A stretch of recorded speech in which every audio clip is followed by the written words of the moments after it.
There we go. Hello everybody, welcome back. There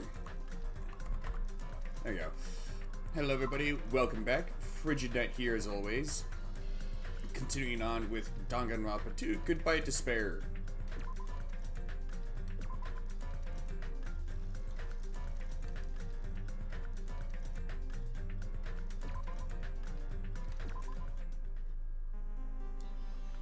Okay.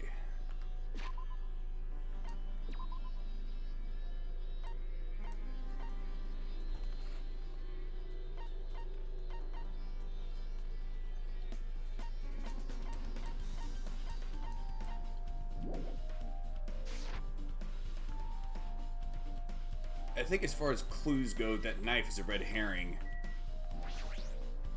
I see.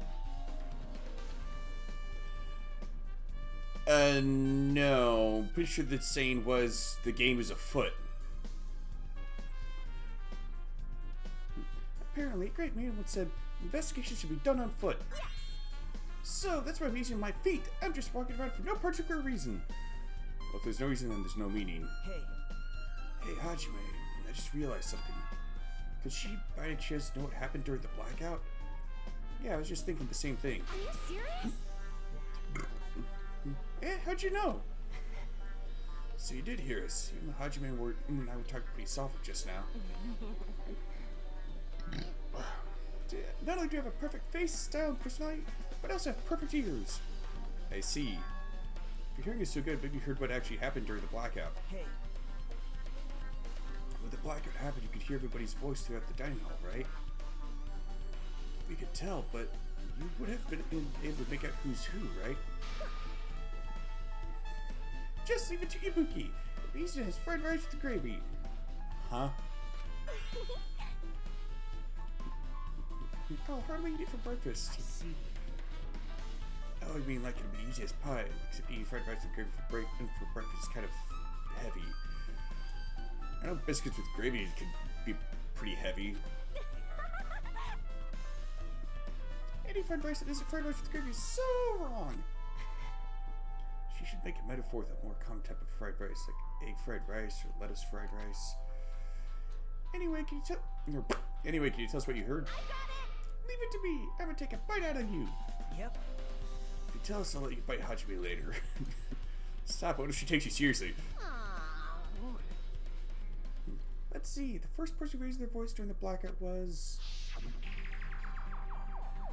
That's right. It's Mahiru. It's a blackout! Next was Kazuichi's voice. The next voice was mine. Hey, I can't see anything. It's pitch black! My future is pitch black! Yeah, what a nice remark. And what a nice remark I made. It's to the point it has its own unique charm. Just continue. Then there are more voices, one after the other. Everyone, calm down! We gotta stay calm in a situation like this. Ah! Don't step on my feet! What the hell? What's going on here? This is... Ow! Turn the damn lights on! I can't eat like this, you know! You guys? Where are you? Wasn't the blackout just in the kitchen? Perhaps the breaker overloaded? Hold on a sec.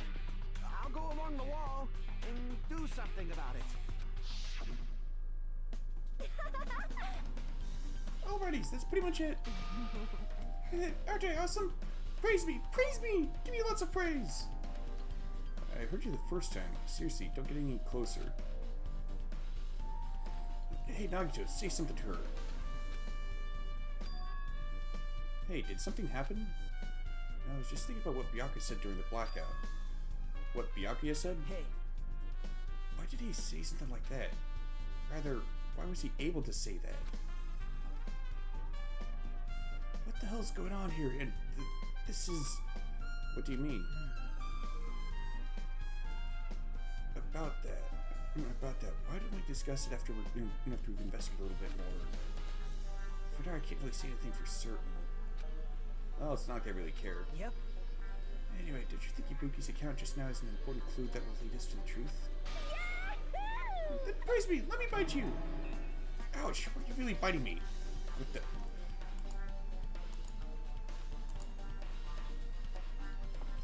Oh, good grief.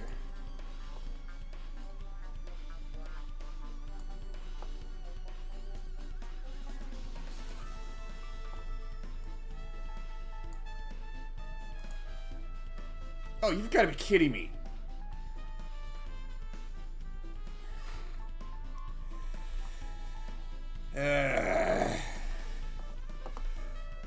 Thought I took care of that in the settings.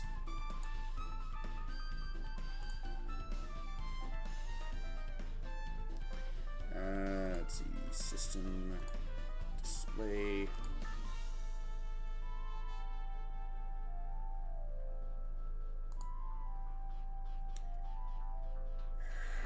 Shoot. How the heck did I do that again?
Oh, you've got to be kidding me.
I mean, this just makes sense.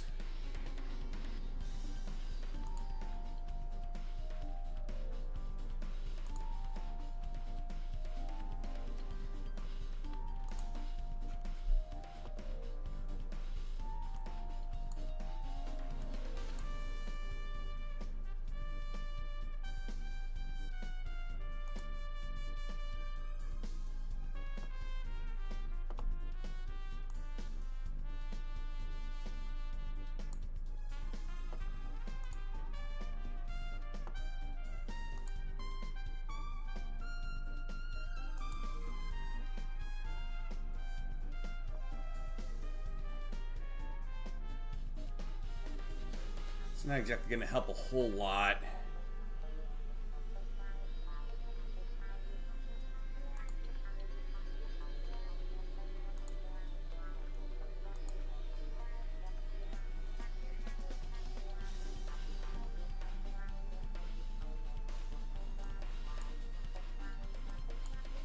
Oh, come on!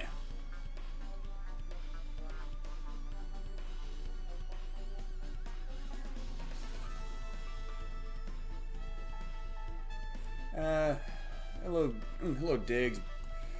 As you can see, I'm having a bit of scuff here.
Oh, good grief.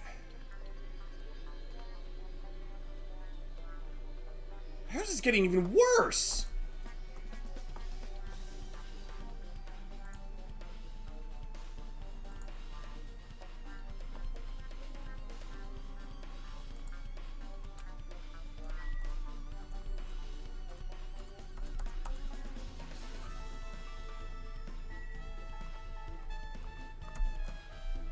Ugh.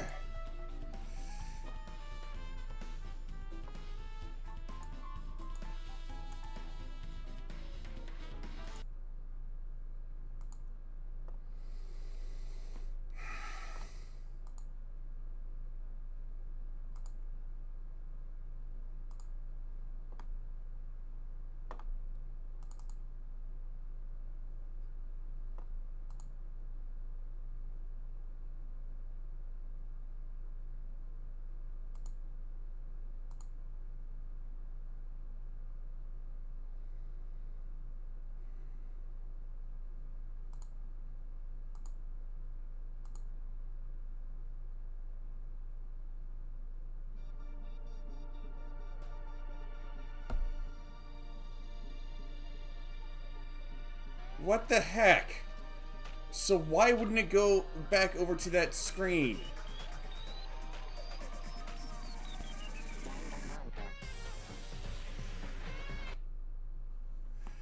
Oh, man.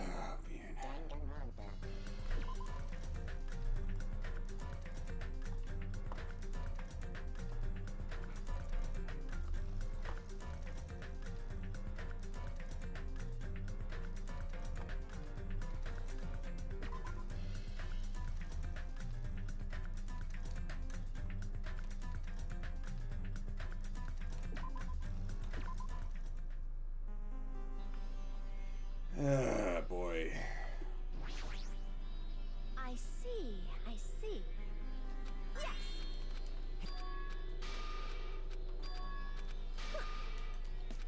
I see. Yep. Huh. It's a blackout. Man. Hey, I can't see anything. It's pitch black. My future is pitch black. Everyone, calm down. We gotta stay calm in a situation like this. Ah!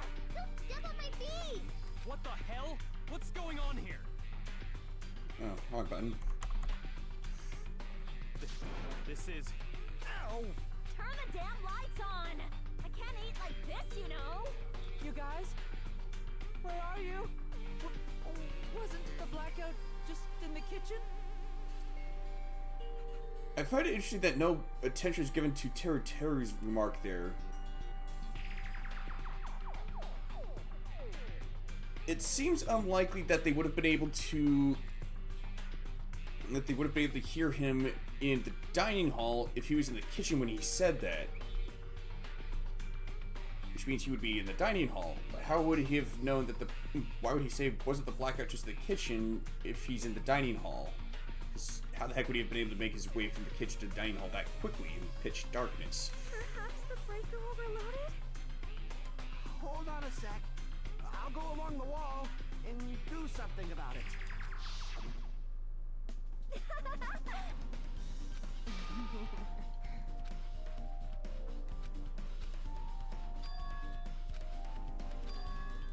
Hey.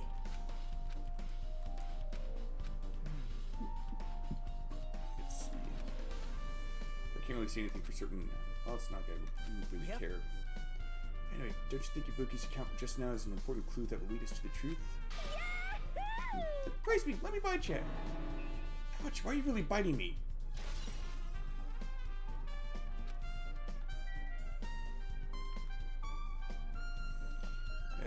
Boy. Just gotta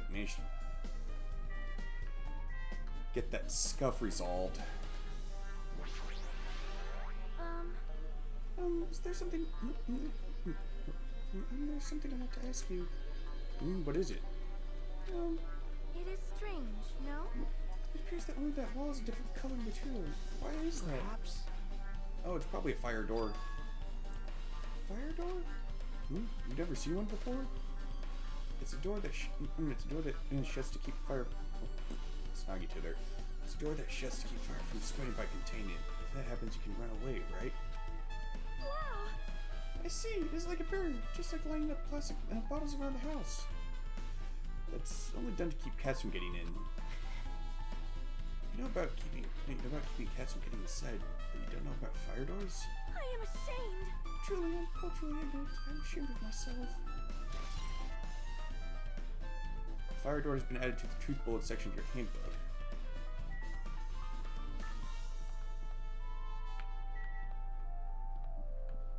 Why would it be added to the truth bullet section, though?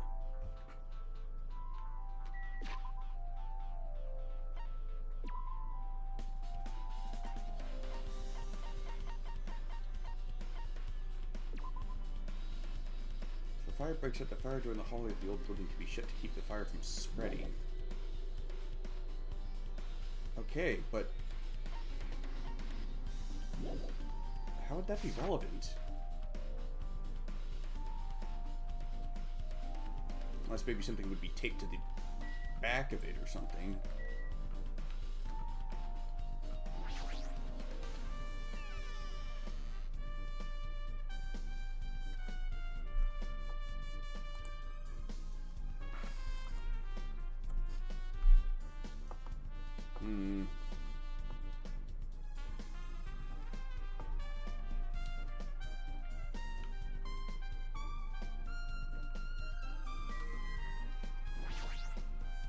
Hey, Let's see, so we've all come this way. Let's investigate this area just for the heck of it. There's a chance there might be some sort of clue here.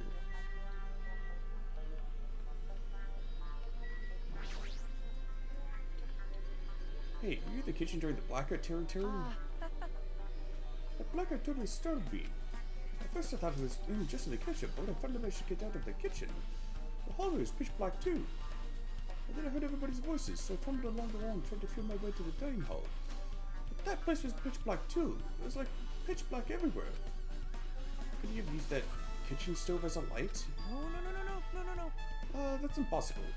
This gas stove needs electricity to work, so it was definitely affected by the blackout. I see, then I guess it's not possible. Since you work with fire in the kitchen, I figured you'd be able to use it as a light source or something, but I guess it's not that easy.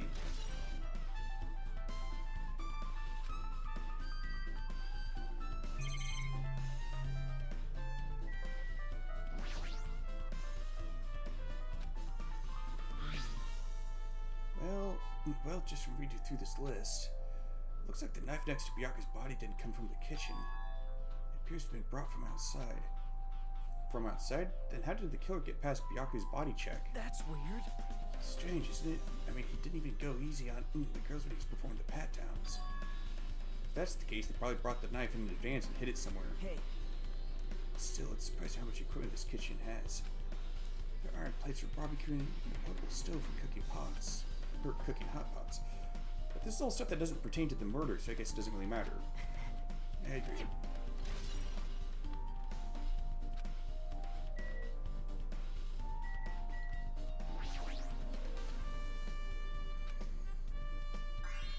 Isn't it amazing? That bitch is so big! Even I was shocked. Well, It's a guess dish that's fit. about it. It's a dish fit for a tropical island. I'd never be able to get meat like this in Aoyama or Azabu. I'd never be able to get meat like this in my hometown, much less Aoyama or Azabu. I get it, you don't have to repeat yourself, but it's so big. Where did you get it? Ask Nekamaru. Apparently he killed the cow at the ranch with his bare hands and brought it over. His bare hands? That's a little hard to believe, but it doesn't seem completely impossible either. Those hands of his, they look like they specialize in punching things. I wouldn't want to get punched by those hands. Seriously, Nekamaru's so wild. He's totally right at home in a country setting. I'm so jealous. My hometown is near Aoyama and Azabu, so wild country things like that, they slip my mind a lot, you know?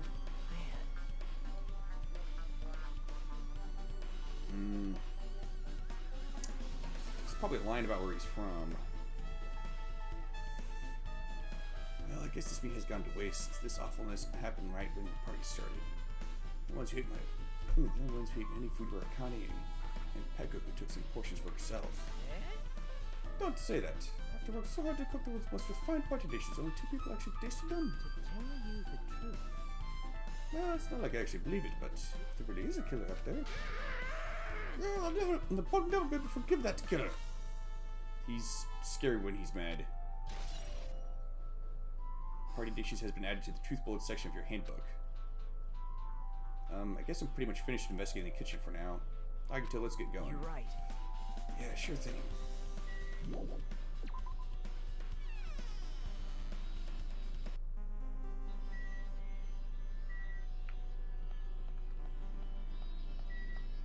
Hey, Ekamaru. Hey!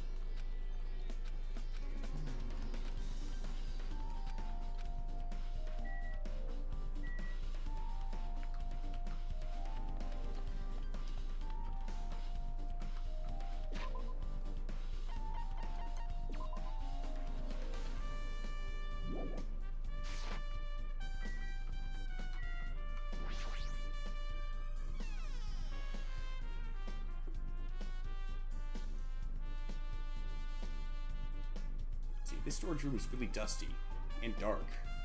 Well, My hands are full cleaning the dining hall, so I couldn't even touch this room. It even has cobwebs. There's no way I could stay in here for a long time.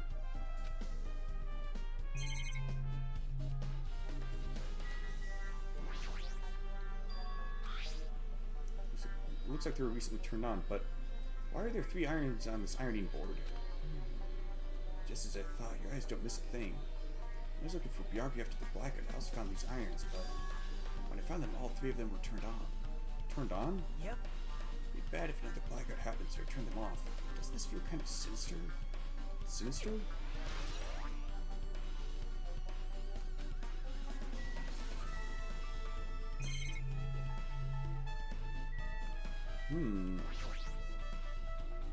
This huge piece of cloth randomly shoved in here. Perhaps.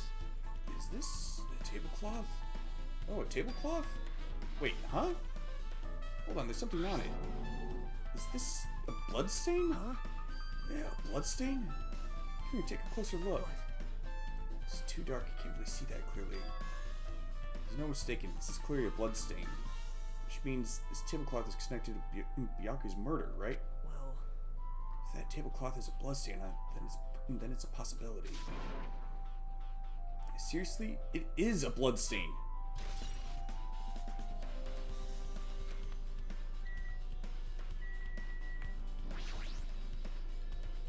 Stacks of clean tablecloths. Looks like they haven't been used yet. I guess there's nothing strange here.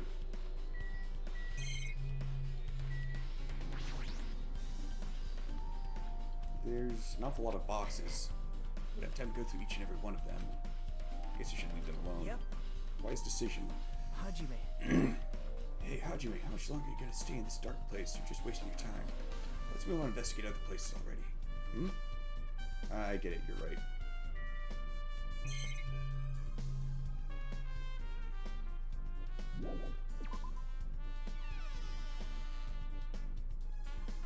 Yeah, Yep. pardon me for a bit.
Sorry about that.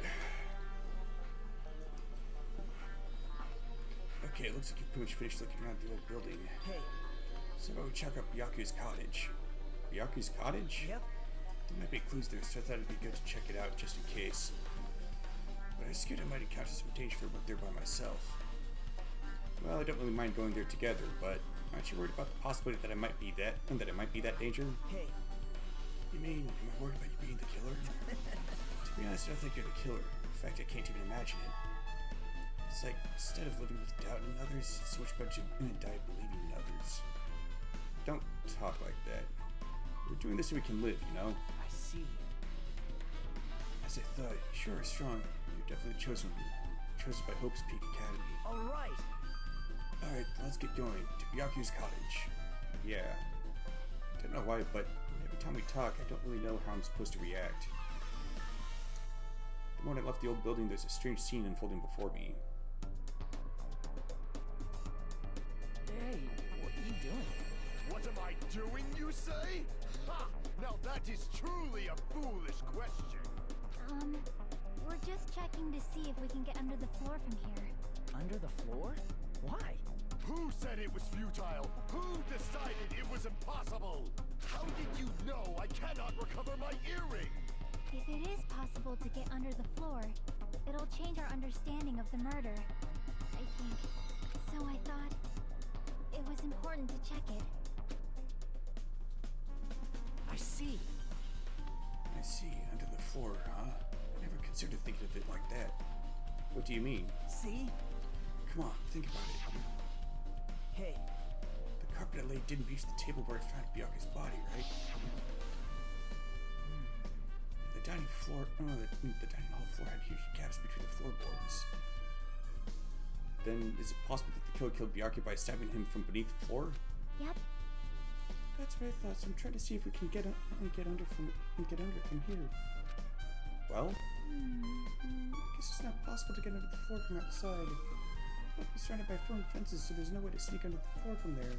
But Even so, I couldn't find a way to get under the floor from inside the building either. Do you think there's a possibility that there's a hidden hole somewhere? well, No, that's not possible. Are you sure? At any rate, it seems like you can't get under the floor from outside the building. That's a relief. Relief? Why? Because if you could get under the floor from the outside, there'd be only one logical suspect. The only person who didn't come to the party and also doesn't have an alibi. Oh, right, Fuyuhiko. So, I suspected him too. That's why I was checking to see if it's possible to get under the floor from outside. well, Speaking of which, not long after I began guarding the entrance, Fuyuhiko came here. Huh? He did? huh? Oh, what happened, Fuyuhiko? huh? Oh, hey, what are you doing here? Alone in a place like this? Yep. I'm staying guard so when Akuma doesn't come inside. Huh, how diligent of you. Hey, hey. Did I come into the party? What are you saying? Yeah, no, not even if you paid me. That was just stupid. Make me want to puke. I had to come to the party, right? Isn't that why you came here? Of course not. I'm just going for a damn walk. What? Do you have to report to you every time I want to go for a freaking walk? That's wrong. No, it's not like that, but leave me alone. He's a tsundere. And then he just left. So that happened, but why did he come here? See? He probably wants to be a part of the group, but he can't be honest about it. He believes he's different from everyone else. That's why he's always alone. Hey, hey. He's like the main character in an RPG. Have you played those before? Oh yes, I have. Oh, when did we start talking about video games? I see.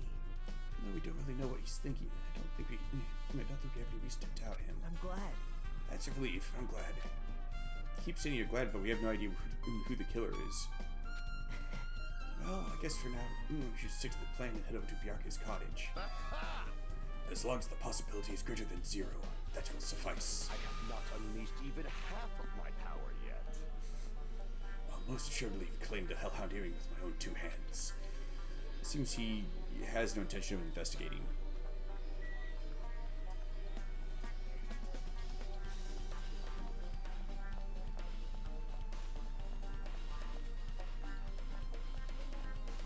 think. You might have seen something from outside. What the hell? Didn't I tell you to leave me alone?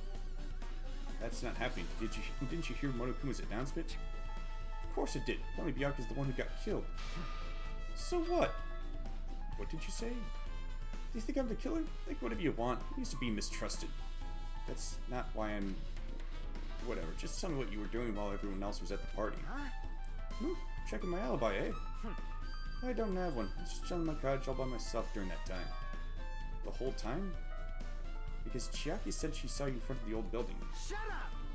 Was you bitch? Jeez. It's true, I went for a little walk, and then, just by chance, ended up passing by the old building. Were you really going for a walk? Don't tell me you're actually trying to join the party. Don't fuck with me! Why the hell would I do that? It's a coincidence! A coincidence! Alright, I got it. Dumbass.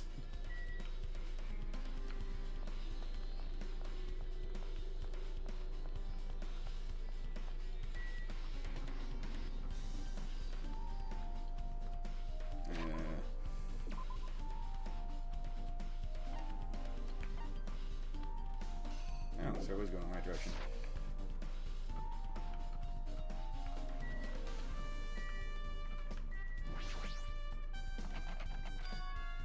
It's locked. Hey.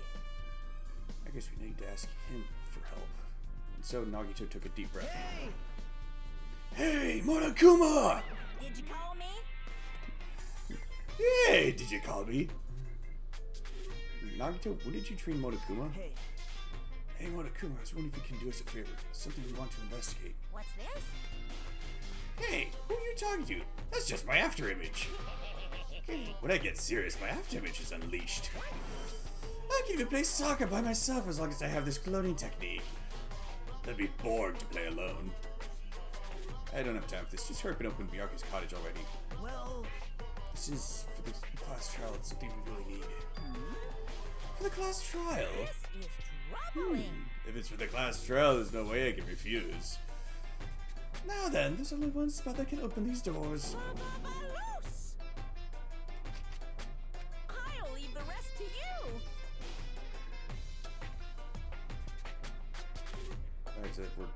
Why is that word ringing a bell? And why do I not recognize the bell that's being rung? See, I've unlocked the door. Now you can investigate to your heart's content.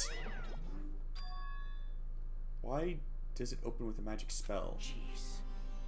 It's probably powered by electricity. At any rate, that performance is a waste of time. I see. I guess we should go inside then. You're right. Yeah, I guess you're right.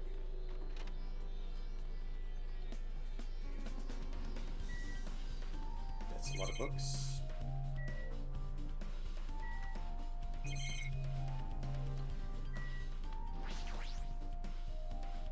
Looks like the room's interior design isn't that different from mine.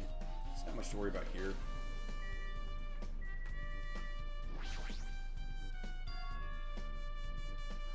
There's an envelope on the table. Is it a letter someone sent to Byakuya? That's weird. There's no sender. That looks pretty suspicious. Hajime. Hajime, you should check what's inside. Yeah, you're right. Let's see.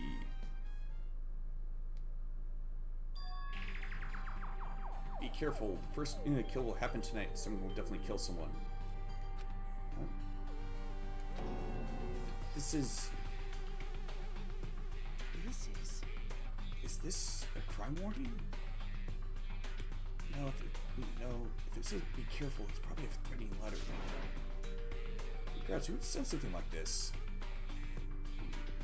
Maybe... Hey. This is why Byakuya suddenly decided to throw a party. Huh?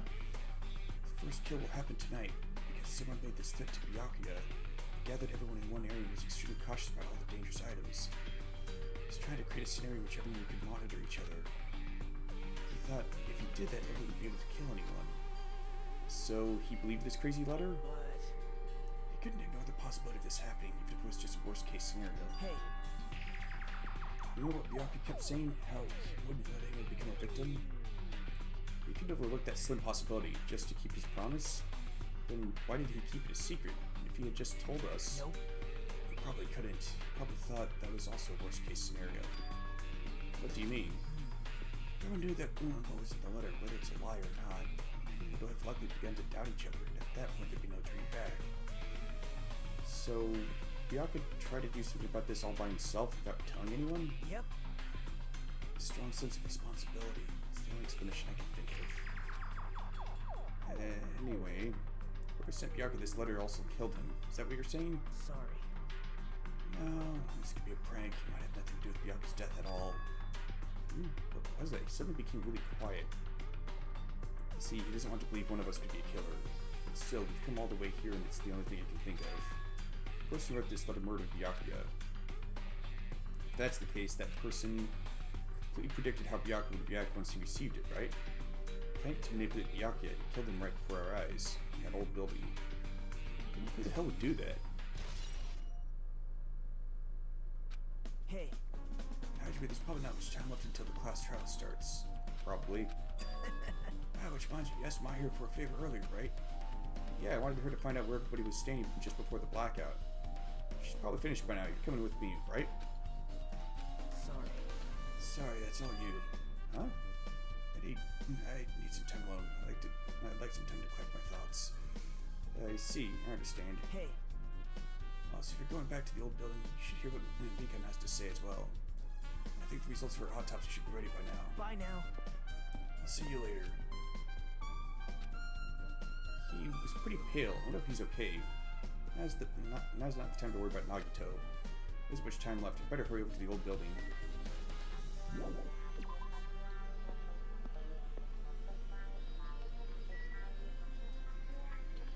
Hey, I wonder if I might have missed one Akuma doll.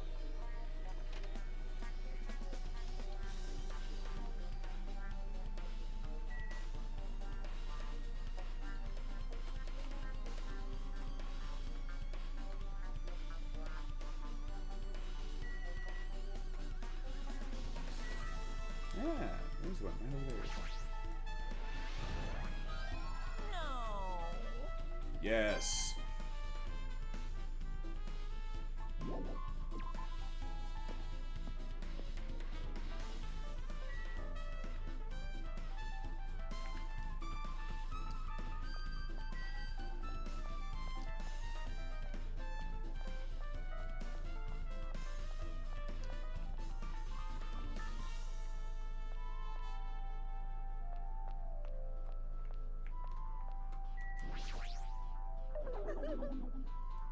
Too cruel. This is just too cruel. Oh yeah, I might as well ask her about the old building's windows. Hey, do you have a sec? I want to ask you something. I don't wanna help you guys mistrust your friends. What the hell? It's like we're doing this because we want to. No, now's not the time to fight about stuff like that. More importantly, do you know why the old building's windows were covered by iron plates? Huh? Iron plates? I covered them up, so nobody makes the mistake of going inside, since it's dangerous because of the renovation. I see, the renovations. That's why you covered them up. Because it's dangerous to go inside. Danger isn't supposed to exist on this island. This isn't how it's supposed to be. But why did it get like this? It's cruel. Why did it get like this? It's cruel. Too cruel. Just because it's cruel doesn't mean you can just keep crying like that. Crying won't solve anything. We have to do this. We have to do this no matter what. Damn it.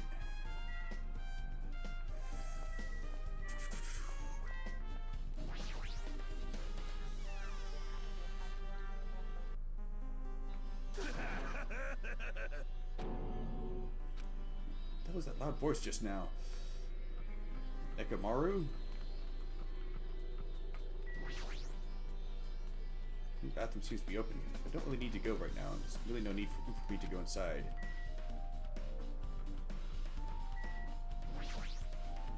Huh? I feel so lighthearted right now.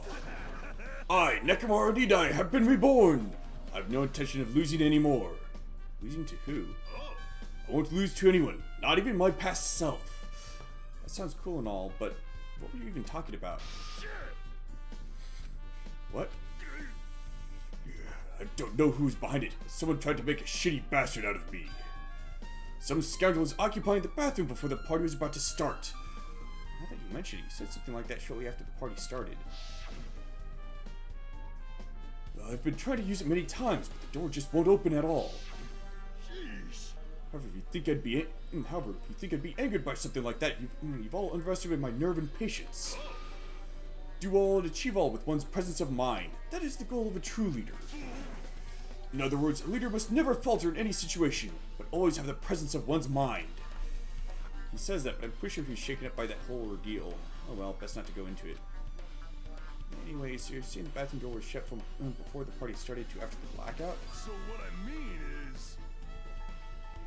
And the bathroom was finally unoccupied after Byaku's body was found. That's about how long that lasted. What he said sounds stupid and irrelevant, but I should remember it just in case.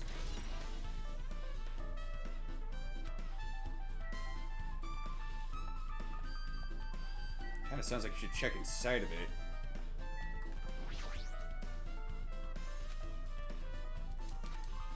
Yes, you do need to go inside to investigate. Harumph.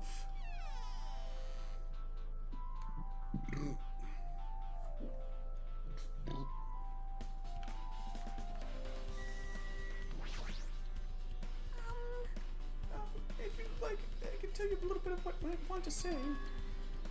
Did you find out anything?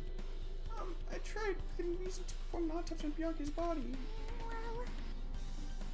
And I discovered that there were several puncture wounds around Byaku's chest and abdominal region.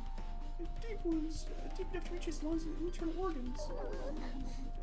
It can be assumed that a very thin, sharp object around 5mm in diameter was used to stab him over and over again, which is what I believe. Hey, are you okay? I'm sorry, talking about it made me sad. No need to push yourself. I mostly got the gist of it, of what you wanted to say. So, around 5mm in diameter, huh? Isn't that pretty thin? It's as thin as an ice pack or an awl. Or maybe a skewer.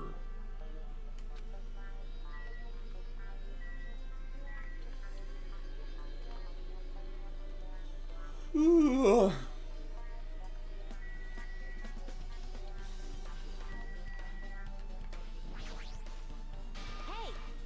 Hey, you're here! Where the hell did you wander off to? I wasn't wandering, I was just investigating as much as I could.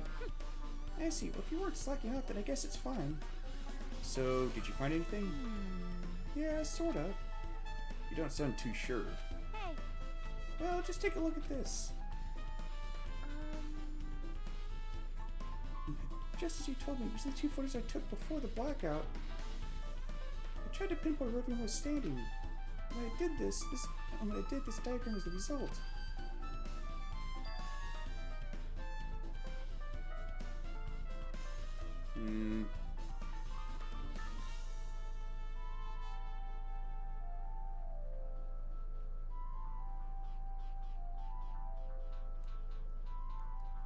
So what did Beacon trip over? So this is everyone's staying position before the blackout. Everyone's pretty much in the dining hall. I've made this diagram from analyzing those photos, so I'm pretty sure it's accurate. Just as I thought, Byaku was standing at a far distance from that table. It's impossible. There's no way he'd be able to move that far during the blackout. Well, what's this line extending from the table where Byaku was killed? It's the desk lamp. Do the power cord for it just in case. The power cord for the desk lamp? If that cord is extending from the table where Byaku was killed, that means... Hey. So, did you find something?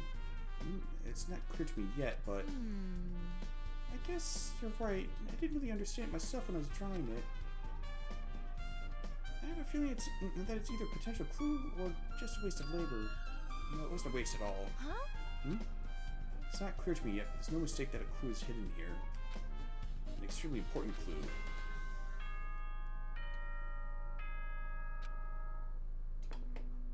Alrighty, guys! It's finally time! That's right! It's time for the long-awaited class trial! Now then, I shall tell you all the meeting place. At the central island of Jabberwock Island, there is a mountain with my adorable face carved into it.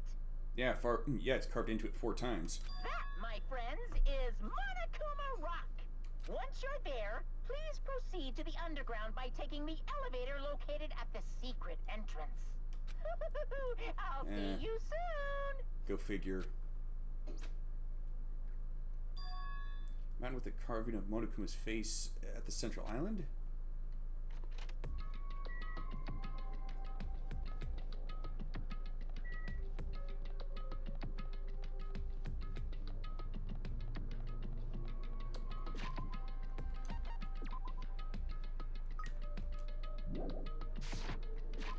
Oops, wrong button. Derp.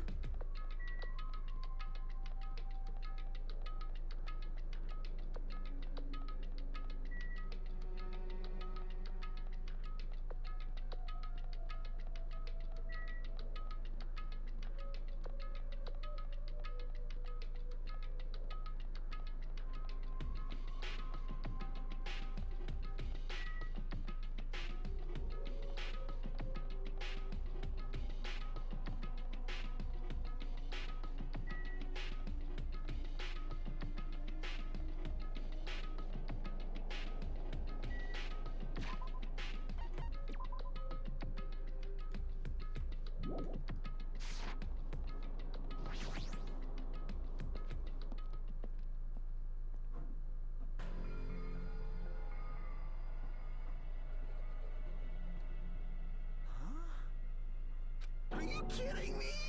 What the heck is that mountain? When did that get there? Never mind that. How did they even make a mountain shaped like Monokuma? That story might be true after all. But there might be an enormous organization involved in all this. I mean, what Byakuya said before, right? You are right. Byakuya, we still needed his knowledge. I still can't believe he's dead.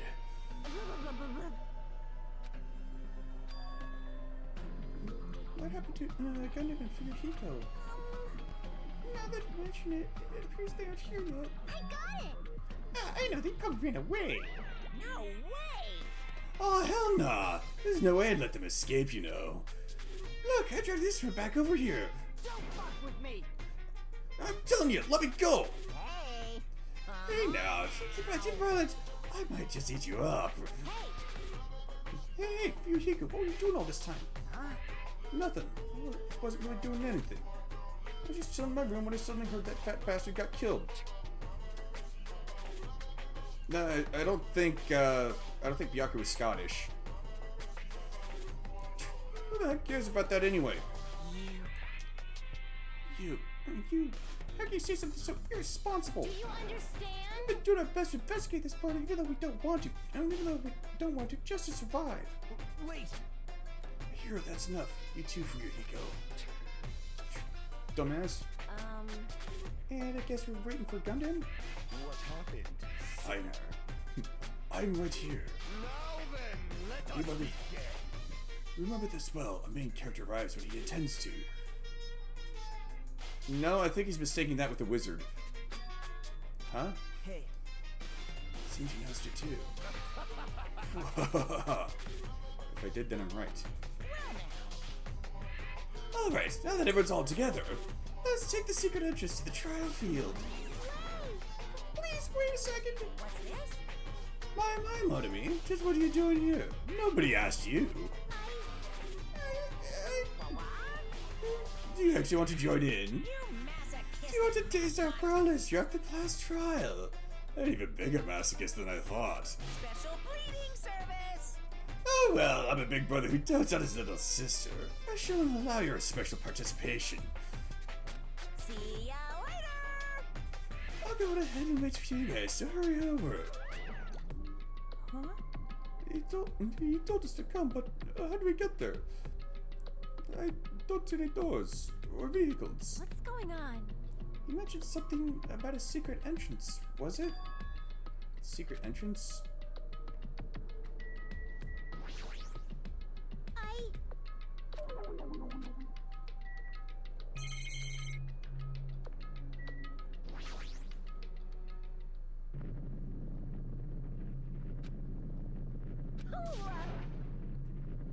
This is dangerous. Someone please get down.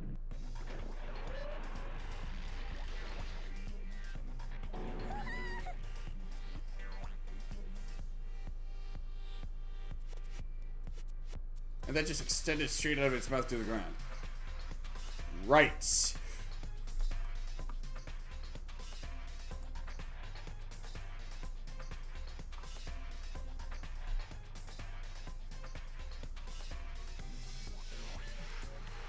Alright, something came out? Could it be? Is he telling us to enter it?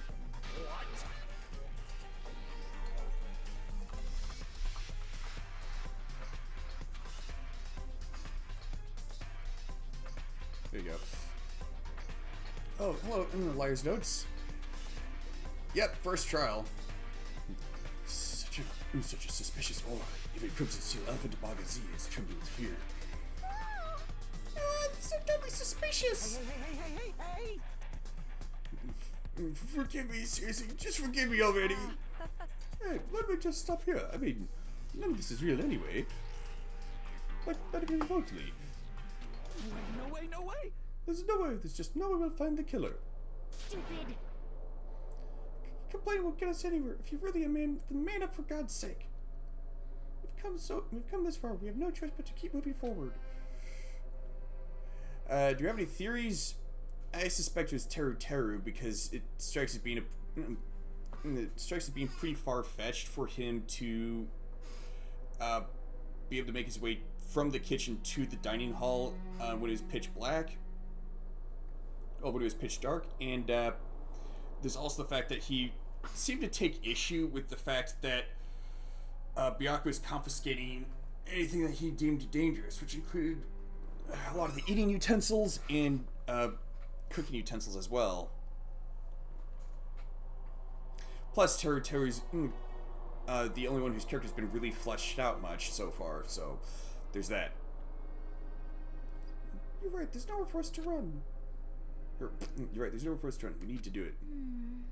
If that's everyone's decision, I'll just follow you guys. Yep.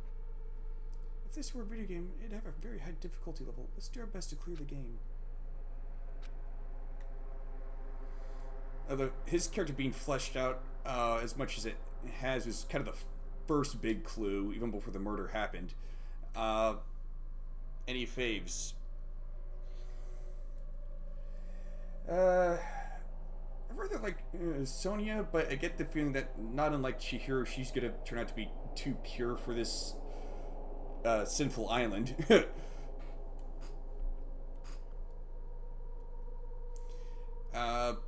Also, I very strongly, I've mentioned this in a previous live stream, I very strongly suspect that Ibuki's gonna end up breaking and killing someone on account of the fact that, I'm not sure if you're how familiar you are with Japanese folklore, Liar's Notes, but there's, I think they're called the Four Devas Mount Oe, those four being Oni that were named, Hoshiguma Doji, Shuten Doji,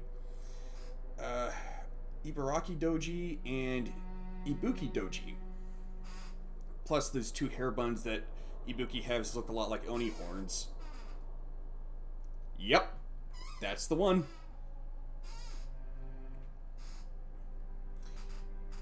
And on top of that, aside from like the black and white color for her hair and clothes, she has a rather subtle blue and red color theme, which would also fit with Oni.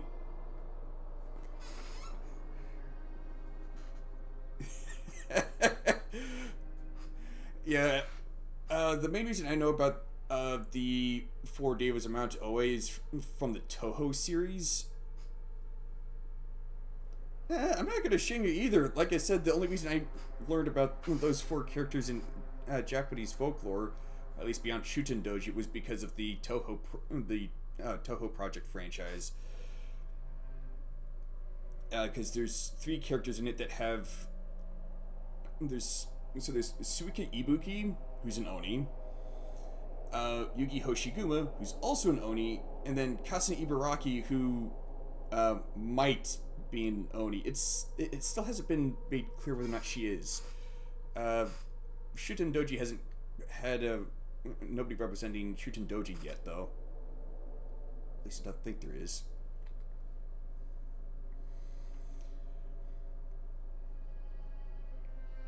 Let's see. Shaking with fear and nervousness, I hesitantly lifted my feet and stepped onto the escalator. I won't think anymore. If I think, I'll run away. All I could do was stare upward intensely as the escalator carried me. And then each of us entered Monokuma Rock.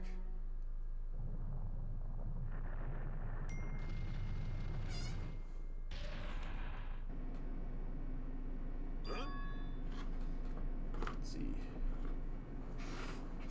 This is an elevator? I see. This entire rock is an elevator. Once again, Monokuma is doing what he pleases. However,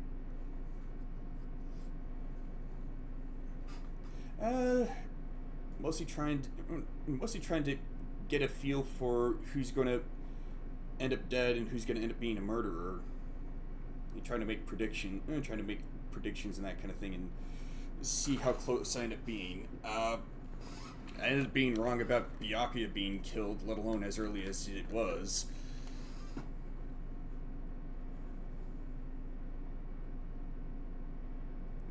DR story. Danganronpa story? Well, like I said, I suspect that Sonia Nevermind is probably going to end up murdered. Nagito, a lot about him seems rather suspicious, particularly with how he made a big deal about having about trying to keep a positive outlook or being hopeful, despite the fact that that was after he'd already said that he tends to view things through a pessimistic lens. Plus, if you've got a male in an anime, manga, or JRPG, if you've got a male character with white hair, that tends to be a bad sign. Yeah, I've been coming up with some ideas for Danganronpa stories myself. One of them would kind of have redemption as its central theme, as well as kind of how hope and despair can kind of tie into that as well. Such as the fact that there are some people who actually do reject redemption.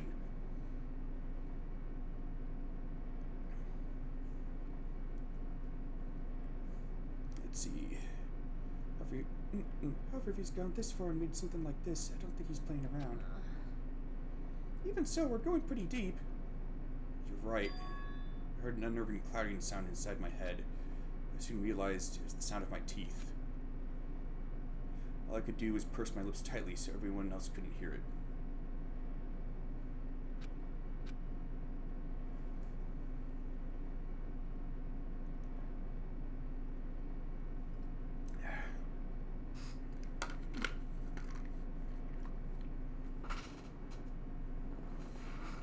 Also, I somewhat like the idea of there being a Danganronpa story where, like, kind of the mastermind of the killing game for that particular story is a Hannibal Lecter type.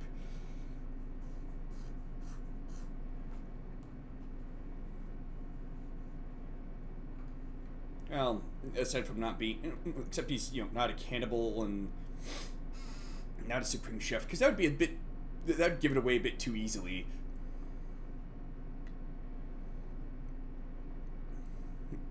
There we were, listening to unpleasant roars as the elevator plunged deeper and deeper into the earth. Some time passed before the elevator finally finished descending. And then the elevator slowly opened. Welcome! Okay, welcome! And in case you're wondering, yes, I am trying to do a Joker impression for Monokuma's lines. This is the class trial field.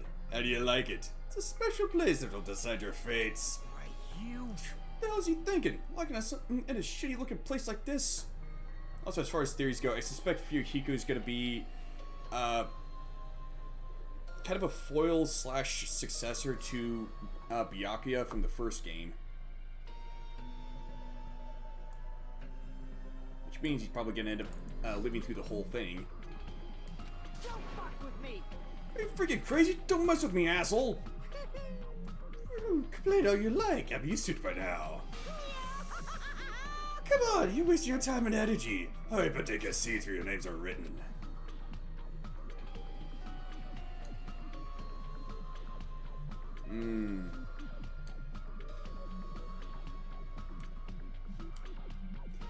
Yeah, it seems like that does seem like a pretty cool idea. Particularly with how man, there's a lot of people tend to think that, I guess maybe not necessarily, viewing people or themselves as like moving parts of a predetermined machine, but more that kind of feeling like there's a sort of system of sorts in place, I guess you could say, that limits their destiny. And honestly, I really don't like that kind of view, because a view like that, it's almost like, well, then, why bother? If one really believes that, why would they even bother trying to control their destiny and determine their fate?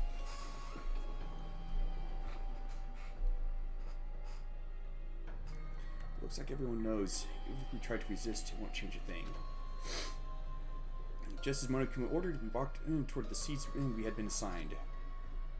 From this point on, we need to find out who killed Byakuya. The ultimate affluent prodigy, Byakuya Togami.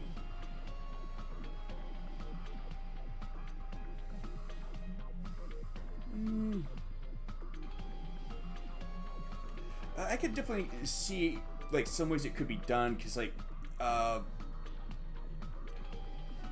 mean, to be fair, this is a blind playthrough.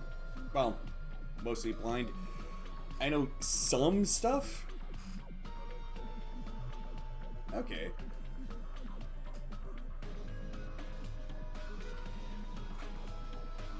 But given how Junko operated, I can definitely see how something like that could kind of be worked on, particularly with the whole thing of having control of one's destiny rather than being moving parts in a predetermined machine. Because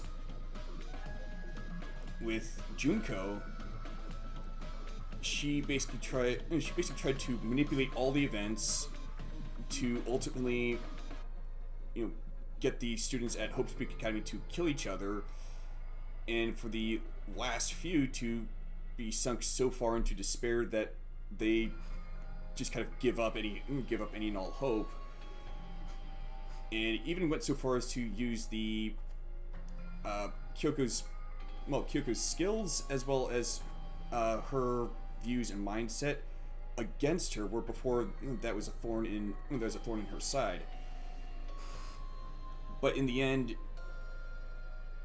Makoto, kind of his message of hope was kind of part of taking control of one's destiny, because yeah, the world's been wrecked and it's pretty bad, but one can still start anew and carve their own path.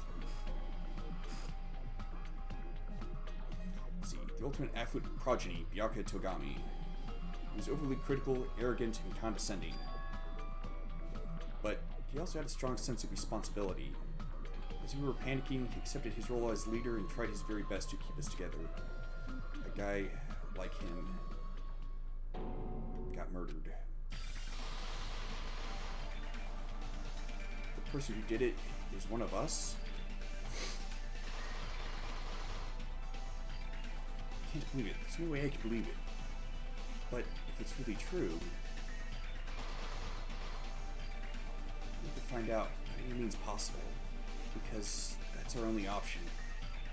There's no way for us to survive unless we sacrifice the killer. And so, this life-threatening trial building with hope and despair has begun.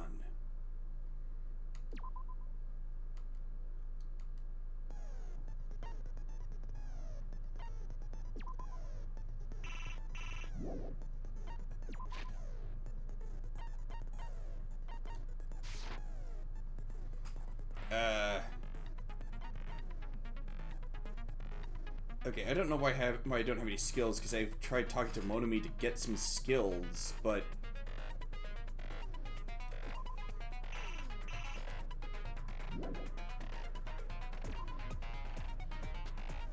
stick with that.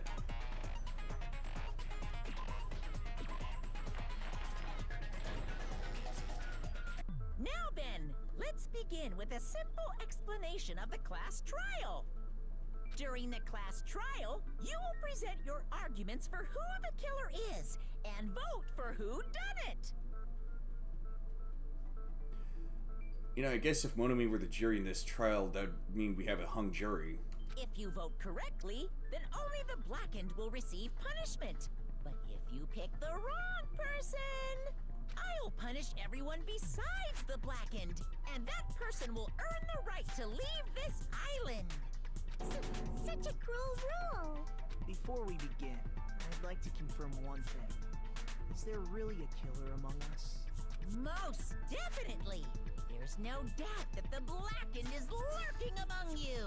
Such a sad state of affairs, isn't it? By the way, this class trial is gonna be 100% fair, so there's no need to worry.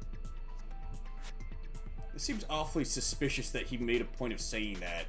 I'm the type who hates favoritism and prejudice. Well, not as much as I hate Monomi, of course.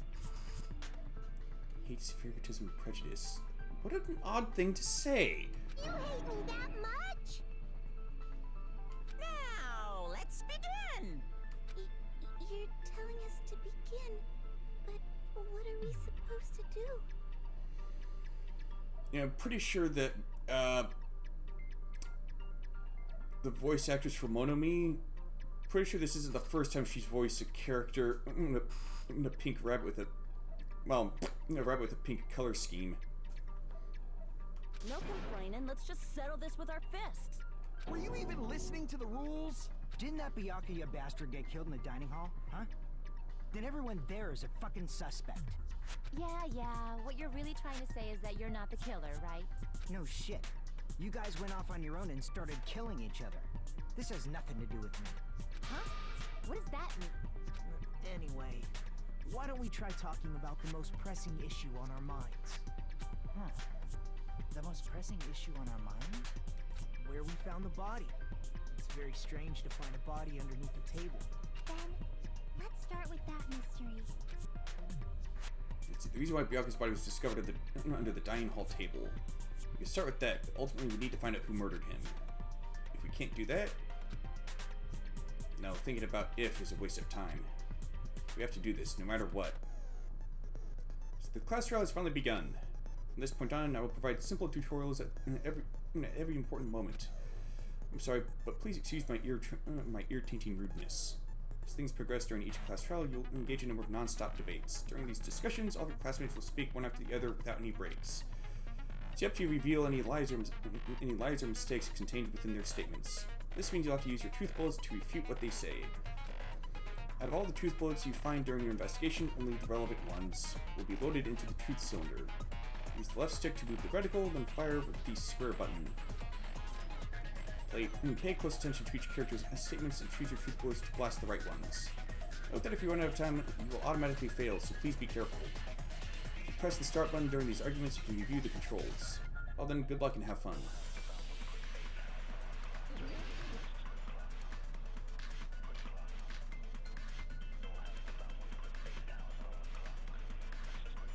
Why was Byakuya's body in a place like that? His body was underneath the table at the very back of the dining hall. After the killer murdered Byakuya, they probably moved the body there. Huh? Why? Obviously by hiding the body. They tried to delay its discovery! Like a dog burying a bone!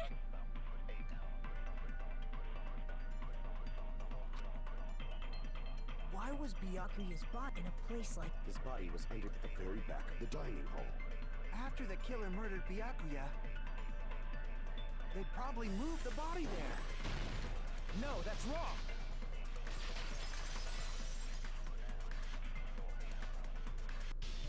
No, I don't think the killer moved the body. Huh? Why? Try to remember what the body looked like when we found it under the table. Though there was a lot of blood everywhere, there was no sign the killer actually dragged the body through it. So that's why you think it's impossible that the killer moved the body. get your point. Aw, and here I thought I had a genius idea. Too bad you're so stupid and boring and unpopular. Your life is meaningless. I respond better to praise, you know. But if the killer didn't move the body, why was it under the table? Byakuya was probably killed under the table. What? You think he was killed under the table? So Byakuya snuck under the table for reasons unknown, and that's when he was killed. Then, shortly thereafter, we found his body under the table. That does make sense, but why did he go under the table? Obviously, he was hiding so he could surprise us. That dude was always a big jokester. The hell he was? You seriously couldn't tell what kind of person he was? Maybe he panicked during the blackout and dove under the table. It's a blackout, not an earthquake. Just because the power went out doesn't mean he dive under the table. The reason why is probably connected to what Byakuya was doing during the party, don't you think? So the reason Byakuya dove under the table, if it's connected to what Byakuya was doing during the party, then it's probably...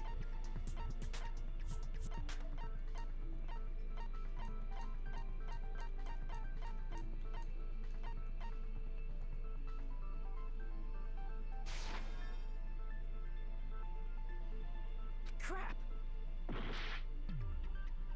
Alright.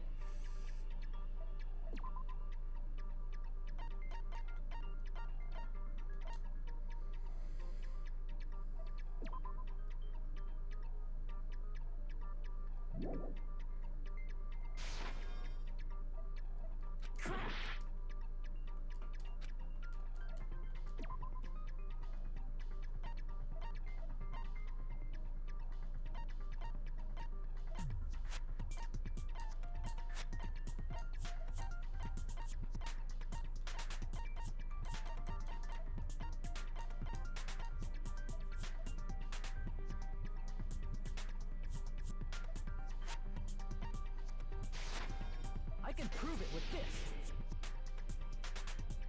It probably has something to do with the knife we found under the table.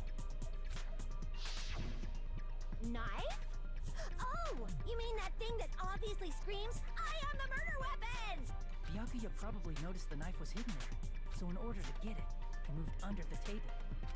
He is particularly sensitive to the presence of dangerous items, so I cannot deny that possibility. But how did he notice that there was a knife under the table? If he knew beforehand, he probably would have done something about it before the blackout, right? Then, instead of knowing about it beforehand, maybe he saw it right at that moment. Like, for example, he might have seen someone trying to take the knife out from under the table. No, that's not possible. What? You seem rather confident about that. Of course. I have proof to back me up. This is almost like a real trial! See, during the previous statement, there's only one weak spot. From this point on, there will be various weak spots standing in your way. No matter how many weak spots there are, there will be only one lie or contradiction in the debate at a time. This means there will be false weak spots. If you shoot a false weak spot with a truth bullet, not only will you fail to refute what was said, but you'll also lower your trust with everyone, and your influence gauge will take damage. If your influence gauge reaches 0, you will fail, so please be extra careful. You'll have to rely on your own logic to determine which weak spots are actually lies or mistakes. Also, if you concentrate by holding down the RB button, you can progress the argument slowly. Please use it whenever you feel like the statements are moving too fast for you to aim. However, this does consume the focus gauge, so please be careful. Press the start button during the argument to review the controls. Well then, good luck and have fun.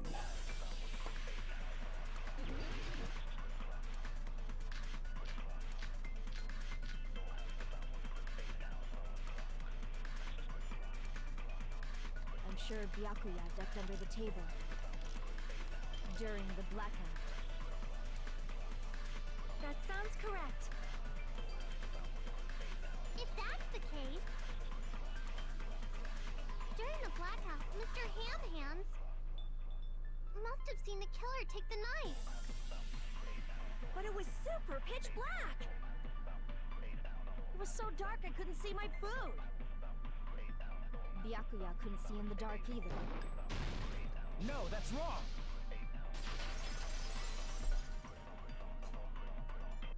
No, Byakuya was probably the only one who was able to see in the dark. Why do you say that? He was using those night vision goggles we found under the table. He could have seen what was happening. So, are you saying Byakuya was the one who used those night vision goggles? Yeah, that seems to be the case. Your reasoning is out of focus. No, that's obviously wrong. It should be the other way around. Other way around? Seriously? The killer used those night vision goggles, not Byakuya. See, were you surprised by Mahiro's sudden argument? Just between you and me, I was also surprised. Just kidding, I'm sorry.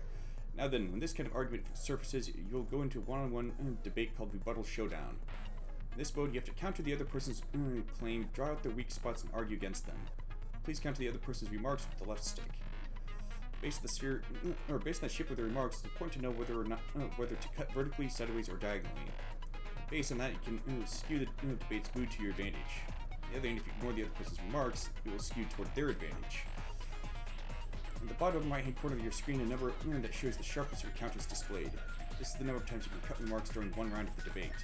You'll lose counts of sharpness even if you miss, so please be very careful. If the mood skews to your advantage for a certain length of time, the other party's argument changes. This means the conversation will develop. If that happens, it will end up divulging some weak spots. However, you cannot normally cut remarks that contain weak spots. Instead, it will skew the mood toward the other party's advantage.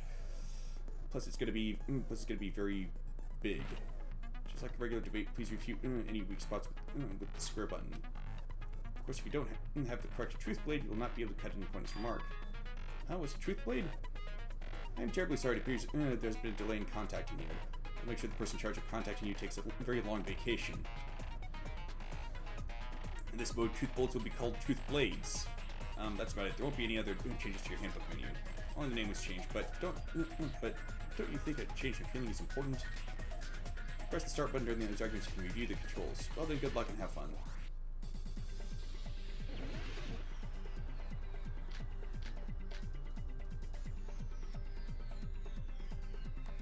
If you just use common sense. The killer obviously used those night vision goggles. That's gotta be it. Damn it! If you just use common sense. The killer obviously used those night vision goggles. That's gotta be it. Why wasn't that one working? Damn it! If you just use common sense. The killer obviously used those night vision goggles. That's gotta be it. I can't back down. Crap. If you just use common sense. The killer obviously used those night vision goggles. That's gotta be it. Come on. Damn it! If you just use the killer obviously used those. That's gotta be it. Where's your proof that the killer used them? Because if they use night vision, then they could have killed Byakuya even in reality. So those goggles were planned in advance. The killer brought them to the crime scene.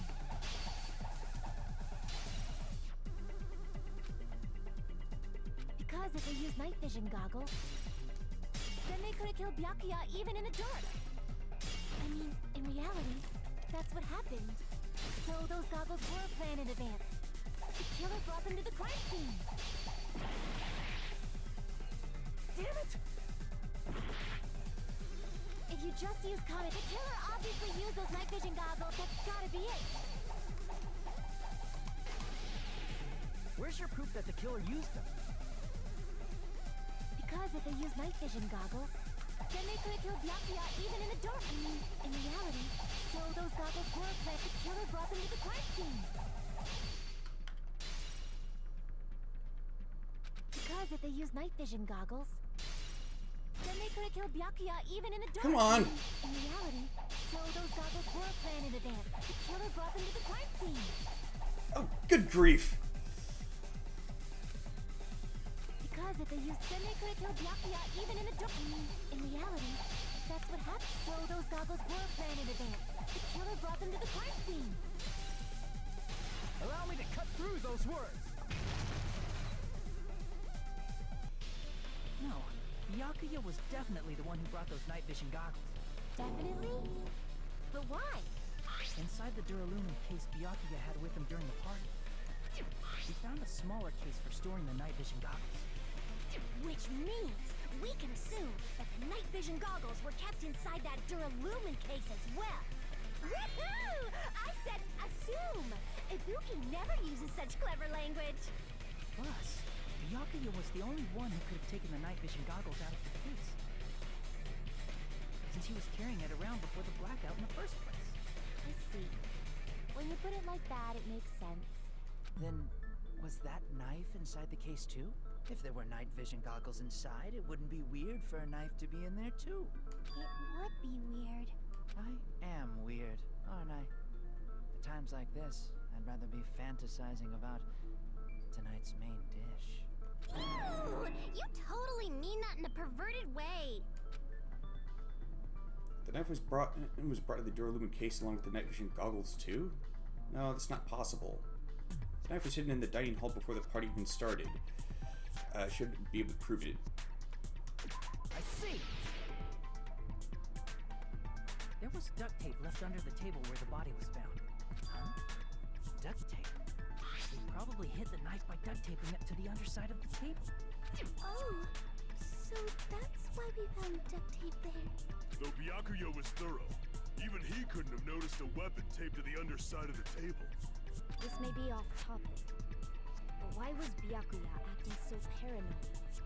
Not only did he bring a self-defense kit, but he had night vision goggles inside the case too. That's true. He went above and beyond, being a little cautious. Now that you mention it, that applies to the dangerous items he confiscated as well. It's one thing to be a little cautious, but performing a body check is a bit much. He probably knew someone was planning to commit a murder. Are you saying he predicted the murder? Could it be? Was he also in possession of the all-seeing eye? You think so too, right, Hajime?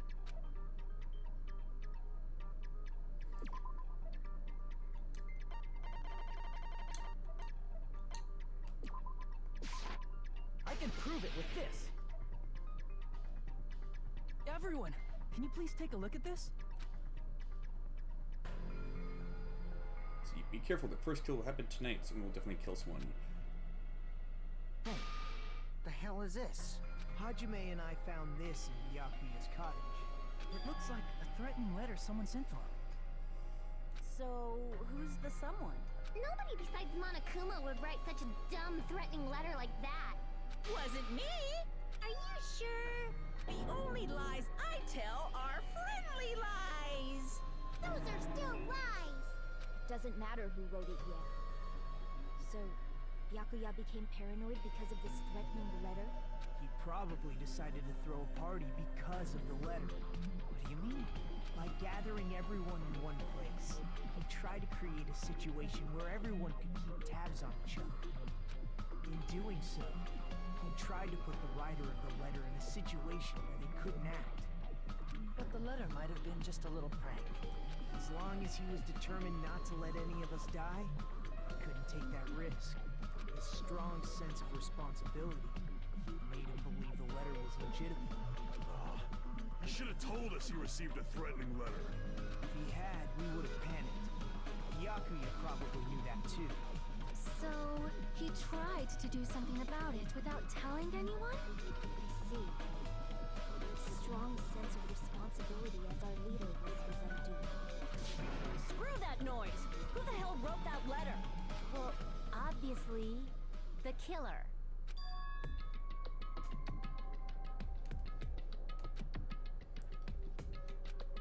Yeah, pretty sure it is. Enough already! Show yourself, you coward!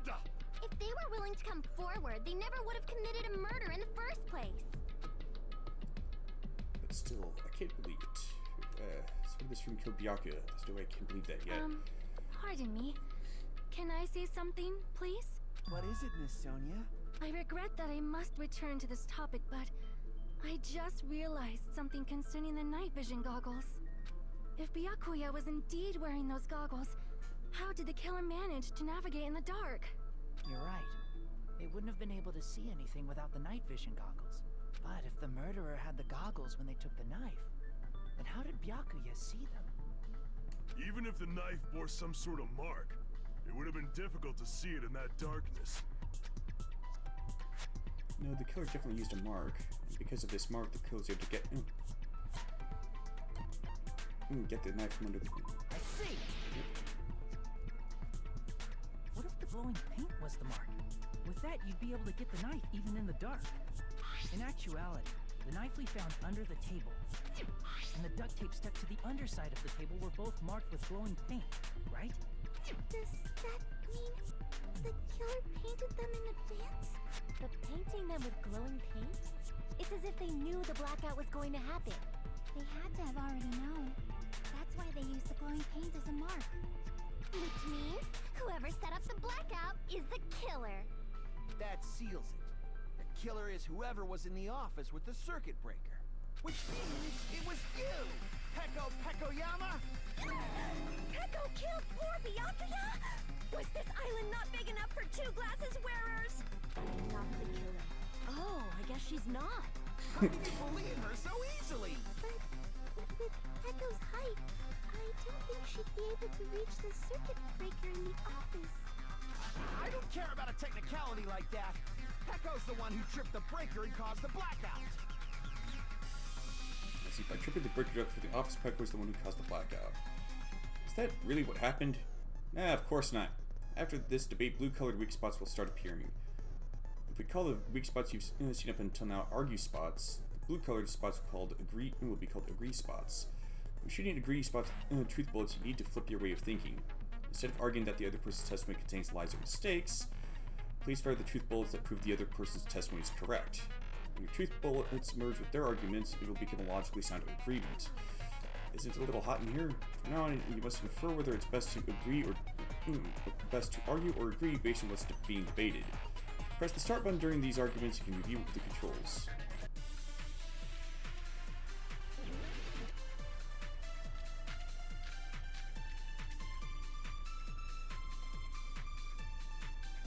Since Peko was in the office,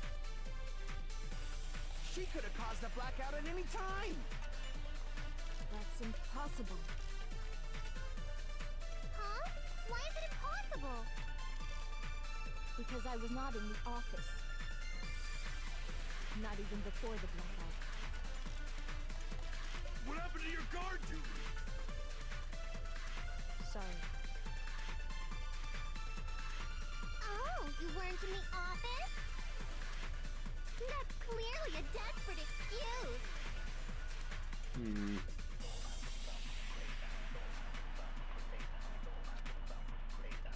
Since Peko was in the office, she could have caused the blackout at any time. That's impossible. Huh? Why is it impossible? Because I was not in the office. Not even before the blackout. I agree with that.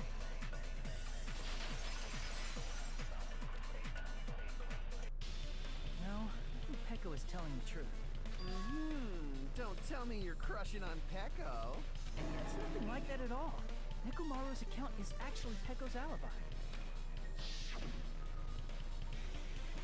I've been trying to use it many times, but the door just won't open at all. It's true. Someone was occupying the bathroom for a long time shortly after the party started, and it was finally freed up after Byakuya's body was discovered. Then the person who was in the bathroom that whole time was actually... Everyone else besides Peko was in the dining hall after the party started, right? I see. So there's no way anybody else could have locked themselves in the bathroom except Peko. I guess that would be... true. You locked yourself in the commode? You should have said so earlier. There's no way she'd actually say that. Gosh, you're so insensitive. If she locked herself in the bathroom for that long, there's no doubt. It's shit. Oh, there's no way she'd admit it. There's no way she'd admit she was taking a shit. Hey, weren't you guys taught any basic manners? Or were you raised in a locker room?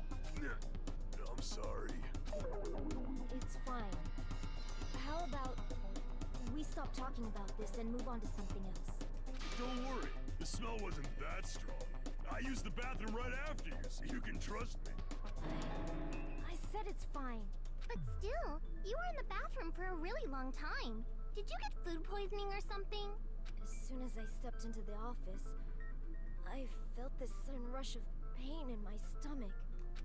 Because of that, I was unable to leave the bathroom, including when the blackout occurred. Hey, how did it feel to do your business in the dark? Did you get excited? Dang, dude's even a bigger pervert than I thought. Seriously, stop it. Agreed. But still, your stomach pain. Was that really just a coincidence? Hey, what's the deal? Don't butt into other people's business, especially if you didn't do any investigating. I'm only butting in because you fucking idiots are out of your element. Stop this childish nonsense.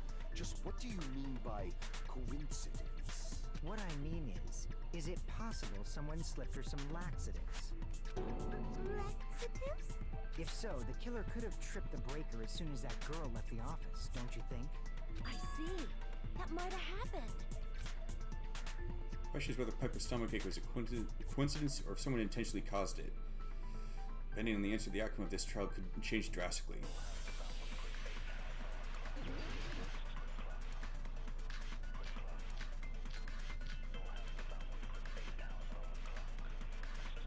Did you eat anything weird? I don't remember eating anything weird.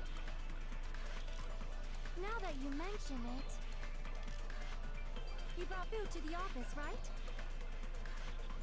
Just a little bit from the dining hall. There might have been some laxatives in it, don't you think? Too cooked the food. How suspicious. I wouldn't do anything like that.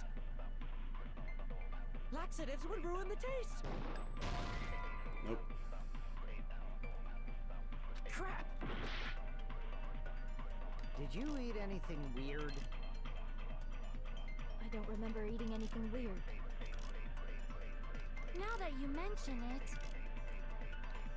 You brought food to the office, right? Just a little bit from the dining hall.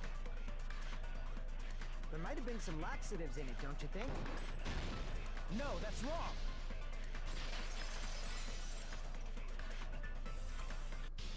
No, it's impossible that laxatives were slipped into the food in the dining hall. Because Pekka wasn't the only one who ate that food. Akane ate some of it too.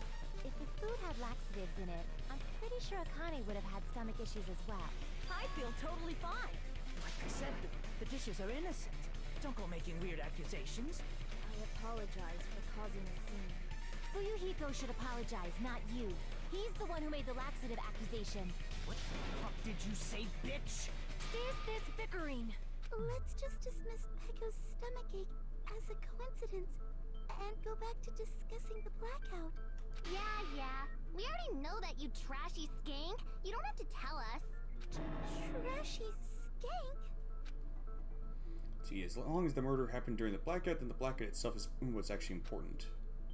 So you need to make it clear that how that blackout occurred.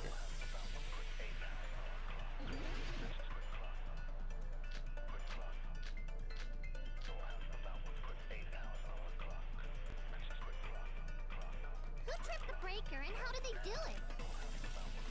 If you can't answer that, I'm gonna bop you on the head. Did they throw a stone and hit it? Maybe they used a remote control? Probably messed with the breaker. It does not have to be the breaker. They may have tampered with the power supply and transmitters. Or maybe they caused a power surge? I bet it's really Monokuma's fault. By the way, I'm not a trashy skank.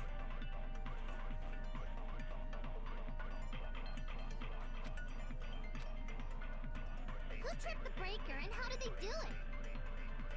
If you can't answer that, I'm gonna bop you on the head. Did they throw a stone and hit it? Maybe they used a remote control? They probably messed with the breaker. It does not have to be the breaker. They may have tampered with the power supply and transmitters. Or maybe they caused a power surge? I agree with that.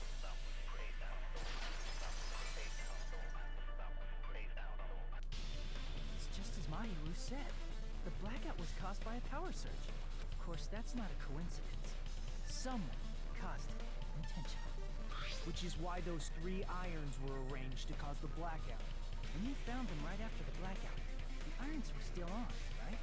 So by leaving those irons on in the storage room, they deliberately caused a power surge. Yeah.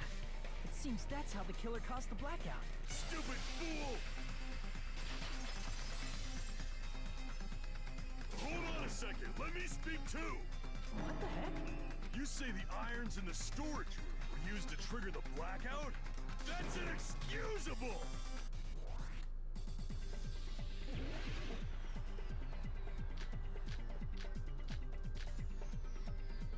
If the irons in the storage room caused the blackout, and for the killer to turn the irons on, you're saying they went all the way to the store, and that means everyone when the blackout occurred can't be a suspect. No, just because people were in the dining hall doesn't mean they're not a suspect. But the people in the dining hall weren't able. If the irons caught, then the killer had to go to the storage room before that. Damn it! If the irons in the storage room caused the blackout, then for the killer to turn the irons on, you're saying they went all the way to the and that means everyone who was when the blackout occurred can't be a suspect. No, just because people were in the dining hall doesn't mean they're not a suspect. But the people in the dining hall weren't able to come. If the irons come, then the killer Ah, had dang to it. go to and turn on the iron. Now do you intend to take back what you said? But the people in the dining hall weren't able to come. If the irons caused the blackout. Allow me to cut through those words. The irons are just one reason the blackout occurred, but they weren't the direct trigger. The direct trigger was when the air conditioners in the dining hall and office clicked on. The air conditioners! The timers for both air conditioners were set to 11:30 p.m. 11:30 p.m. Mr. Ham-Hands died around that time too! I see. When the timers activated the air conditioners, the breaker was tripped and caused a blackout. I see. I understand. Indubitably. Indubitably? They probably checked the old building's energy usage in advance and used the irons to nearly max it out. So once they set the air conditioner's timers, they just had to wait until they started up on their own. If so, even if Pekka was in the office, it still would have been possible to cause a blackout, indubitably. Indubitably? Miss Sonia, not you too. Regarding the energy usage, they probably asked Monokuma about it. Dun dun dun! Is she right? Such a hateful bear! You deserve to die 1,000 deaths! 1,000, you say? If I died that many times, I might really stay dead, you know? Shut up! You guys just stay quiet! I couldn't have prevented the blackout even if I was in the office. Even so, I feel regret. If I was in the office, I could have reset the breaker in time. And maybe the murder wouldn't have occurred. No, the breaker in the office was built into a high area of the wall that's impossible to reach. Resetting the breaker in that darkness would have been impossible, no matter what. Sounds like you don't need to blame yourself. Even so, the killer is so sly. I'm starting to worry we may never actually find them. It's alright. You don't have to worry. Because they're just a petty killer, right? They can't defeat symbols of hope like you guys. There's no way everybody will lose now. This little incident will just be a stepping stone for you all. What an odd thing to say. In the end, hope always wins. That's what I believe. Nagito? What happened to you? Huh? What do you mean? Well, you have been saying this whole time that there's no way a killer could be among us. Oh, is that so? Well, let's just put that minor detail aside for now and talk about the incident. For now, we found out how the blackout occurred. But the question is, who caused it, right? Anybody could have hid and set the timers for the air conditioners. Setting up the irons in the storage room could have been done before Byakuya set foot in the old building. What a shame. Any one of us is capable of that. What are you implying? He's just saying, after all this time, we still haven't made any progress. Huh? Even though we have been arguing for so long? Not exactly.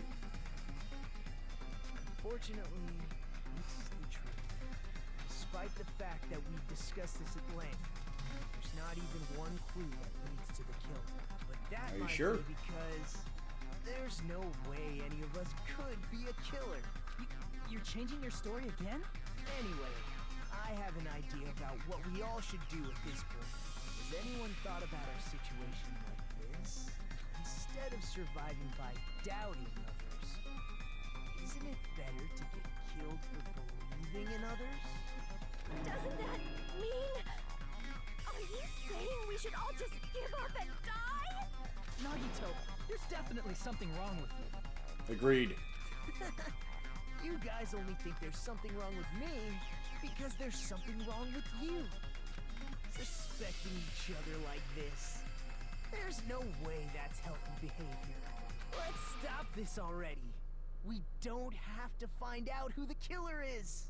I can't stand this anymore. I don't want to do this to my friends. I don't want to do this either. Me too! Please, take me home already! I want to go home and eat candy! Stop it. If everyone acts like this, I'm gonna... Everyone calm down. We're all friends, aren't we? There's no way one friend would murder another. Then why did Byakuya die? Who cares? Let's just give up already. There are no clues that lead to the killer anyway. Not a single one. That's wrong. I think. Did you say something? We've already found a clue that might point to who the killer is. You know who the killer is? The killer? I don't know. But we do have a clue about a suspicious person. I think. I see. Then care to tell me, what's this clue you're talking about? First of all, let's try thinking about how the killer was able to obtain the knife during the blackout. Didn't we already cover that? They used glowing paint as a mark. No, not that. I mean before that. Is she asking how the killer got close to that table? If they had to obtain the knife by relying on the glow from paint in order to do that, they needed to get close to the table while it was still dark. Let's try examining the situation. My hero's diagram might be useful here. The diagram of where everyone was standing before the blackout, right? Here it is. They used the cord. Just as I thought, this diagram is the clue. Who the killer is and how they were able to move to the table in the dark. That's clearly shown in this diagram. First, we need to discuss how the killer was able to move to that table in the dark. The killer probably used something to help them move in the dark.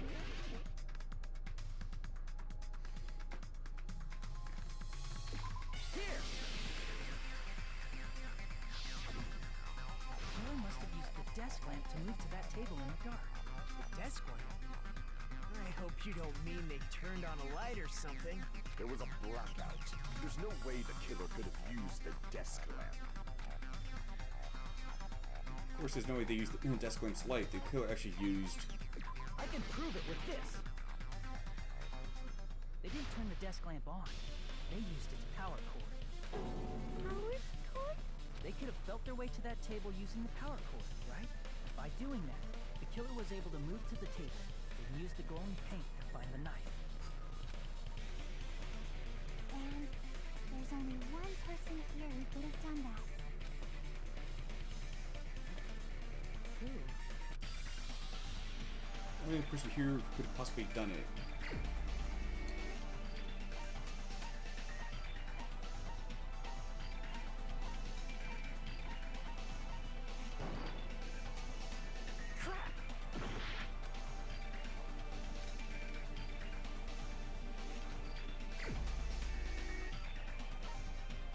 heck am I supposed to know?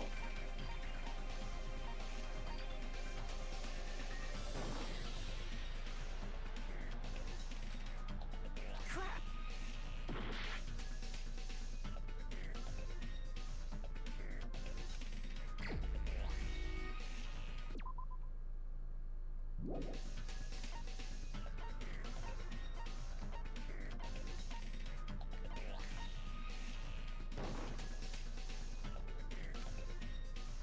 Crap!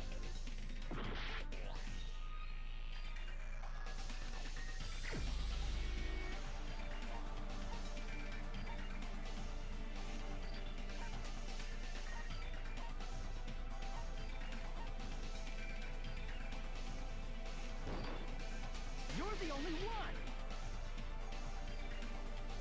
Nagito, it was you, wasn't it?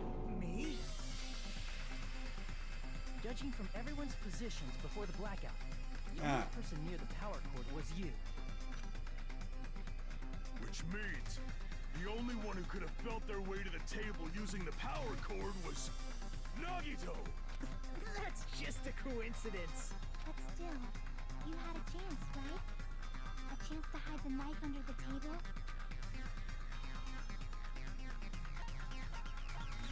I see. He wouldn't have been the only one, though. Weren't you cleaning the dining hall all morning? If so, you would have had a chance to hide the knife. That's... You factor in the power cord and the time you spent cleaning. You're the only one who could have done it. Seriously! That's all just a coincidence! If it was just one coincidence, it'd be fine.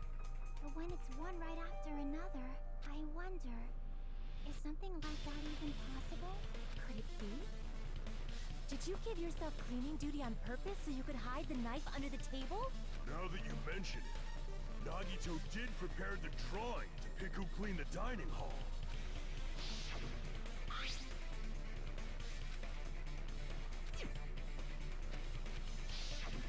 You rigged the drawing, didn't you? That's how you got picked to clean the dining hall, isn't it? I don't know if you're the killer or not, but regardless, it proves that you're suspicious, right? If that's the case, that strange speech you made earlier, that was part of your plan too. You got us to lower our guard and tried to hide the fact that you did it, didn't you, you motherfucker? Well, just admit it already! Nagito, tell me you object to this. Frankly, I don't want to believe it either. We investigated together. You were so kind. I can't believe you're the one who killed Byakuya. Nagito, say something!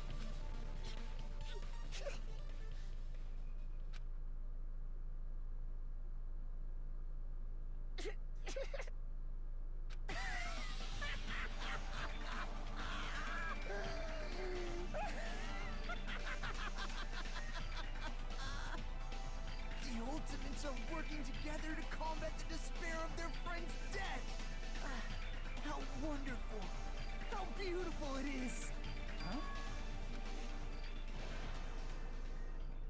Those eyes. At that moment, Nagito's eyes. The darkness of his eyes shone brightly, as if layers upon layers of darkness were folding into each other. As if hope and despair had been crudely mixed together. Let's cut to the chase. You're correct. It was my doing all along. I'm the one who hid the knife under the table before the party started. I'm the one who used the power cord to find my way to the table in the dark. And of course, I'm the one who caused the blackout. After all, there's no way I'd knowingly whip out a knife in front of everyone, right? Is it just me, or does he seem a little nuts right now?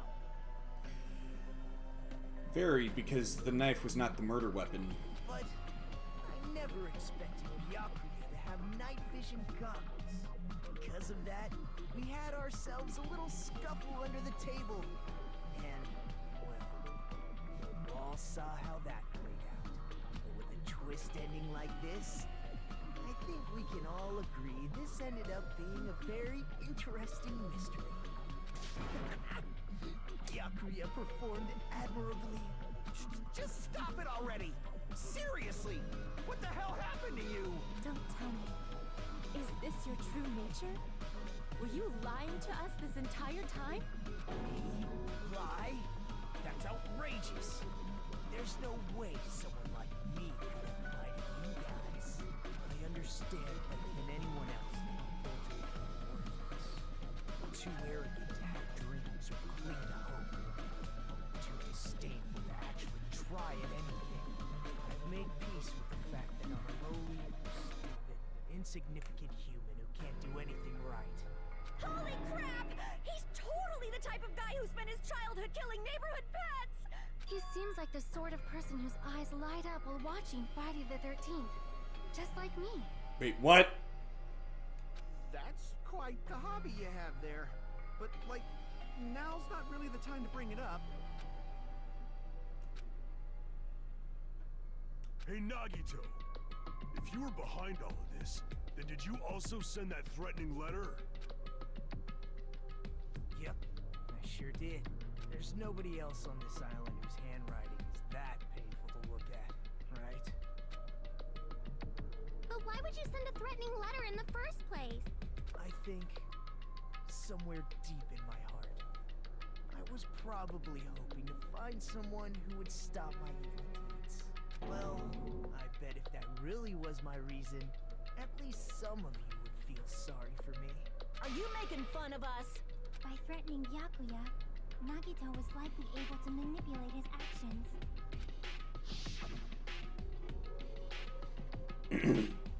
Yeah, then how about that old-looking building near the hotel?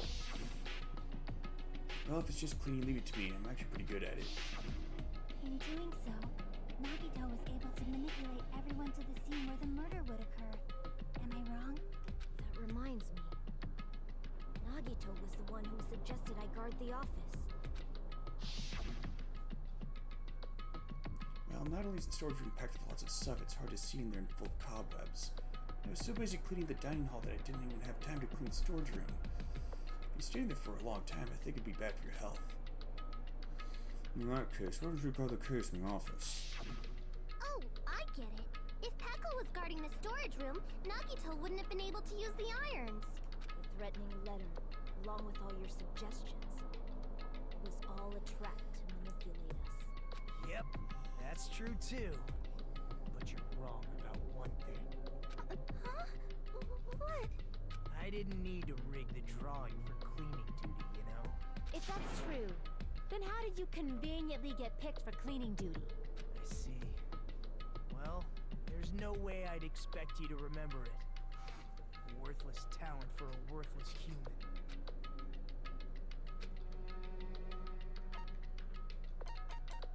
I see!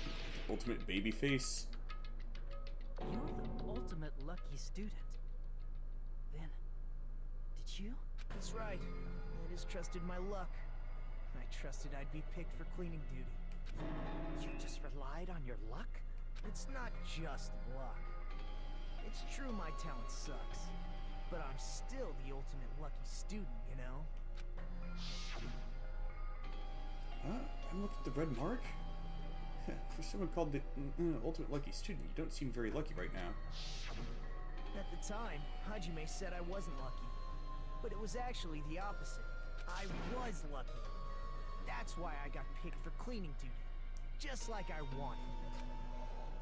Enough. I don't care about that anymore. More importantly, why did you kill Byakuya? Answer me! Byakuya was a very capable leader. For someone like him to get killed, the despair reigns. It's only fitting that you symbols of hope should use his death as a stepping stone to shine even brighter. That was my only motivation. You're not making any sense! Fine, let's start the damn vote already. I'm ready to fucking kill this psycho.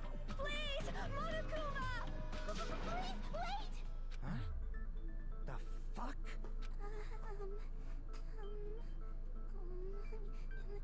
How should I put this?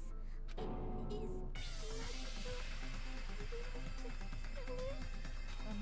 What do you say? He's already confessed. confessed, hasn't he? I already know that, but there's just something a little strange. If it's only a little, then keep your mouth shut. Your ugly face is stressing me out. It makes me want to puke. I'm sorry. For now, might I suggest we listen to what she has to say? But we know who the killer is. Simply listening is acceptable. However, I won't allow this to end with mere play. Now then, let us lift the curtain for our bloody spectacle. From this point on, lines of white noise will appear to disrupt your reactions. Truth bullets will disappear if they touch these lines, so think of them as obstacles in your debate. Please time your truth bullets just right so they won't get interrupted by the white noise. By the way, if the difficulty is set gentle, white noise won't appear at all. In that case, all it means is this explanation didn't mean anything at all. It had no meaning whatsoever. But please don't worry, I'm not going to fall into despair. Even though it's meaningless, allow me to say one more thing. In this debate, you won't be able to shoot down the white noise. That will be explained later. Press the start button during these arguments you can view the controls. Well then, good luck and have fun.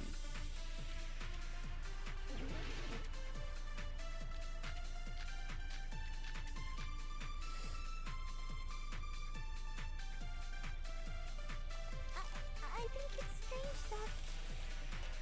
The killer is so obviously Nagito!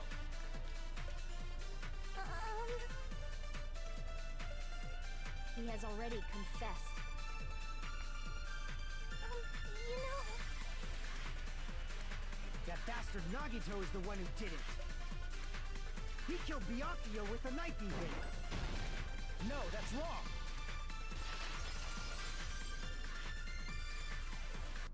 That knife might not be the murder weapon.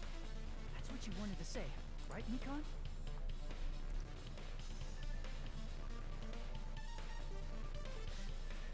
Alright. We should start up a Discord server. Really a bit reluctant, a bit hesitant to do that because I don't have any mods. Of course, I suppose with how small it'd be, it won't be that much of an issue. Oh well. What the hell are you talking about? It's obvious the knife was the murder weapon. But based on the entry proof on Byakuya's body, the actual weapon should be roughly 5 millimeters in diameter. 5 millimeters in diameter? That's like way skinnier than a knife. Hey, that better be true. If you screwed up, I'll sell your fucking ass to a whorehouse. Hey, easy there, Frihiko. Not a whorehouse! Hey, why are you threatening her? Is this what you're trying to say, Mikon? As long as we can't prove that the knife is the murder weapon, we can't assume that I'm the killer. What are you saying? No one else can be the killer. It has to be you. Hey, don't blame me. Mikon's the one who said it. Sorry. Hey, Nagito. Are you still hiding something? Hiding? Like, during the blackout, did something happen between you and Byakuya that we don't know about? Who knows? After all this, what else do you intend to hide? Jeez, the moment your back's against the wall, you get all silent. You piss me off. What happened during the blackout? Ugh! If you cross your eyes like this, it gives you double vision. Don't get distracted. Our lives are at stake, you know? Huh? Whose life is at stake? Seriously, how long is it gonna take for you to understand the damn rules? Nobody can see in the dark, no matter how hard you think about it. The truth is beyond your sight. Don't you think that's a pretty clever metaphor? Despite the fact that it came from me? No, that's not it. Not it? What's not it? The truth is beyond its sight. No, that can't be it. Should be some way to find out what happened in the dark.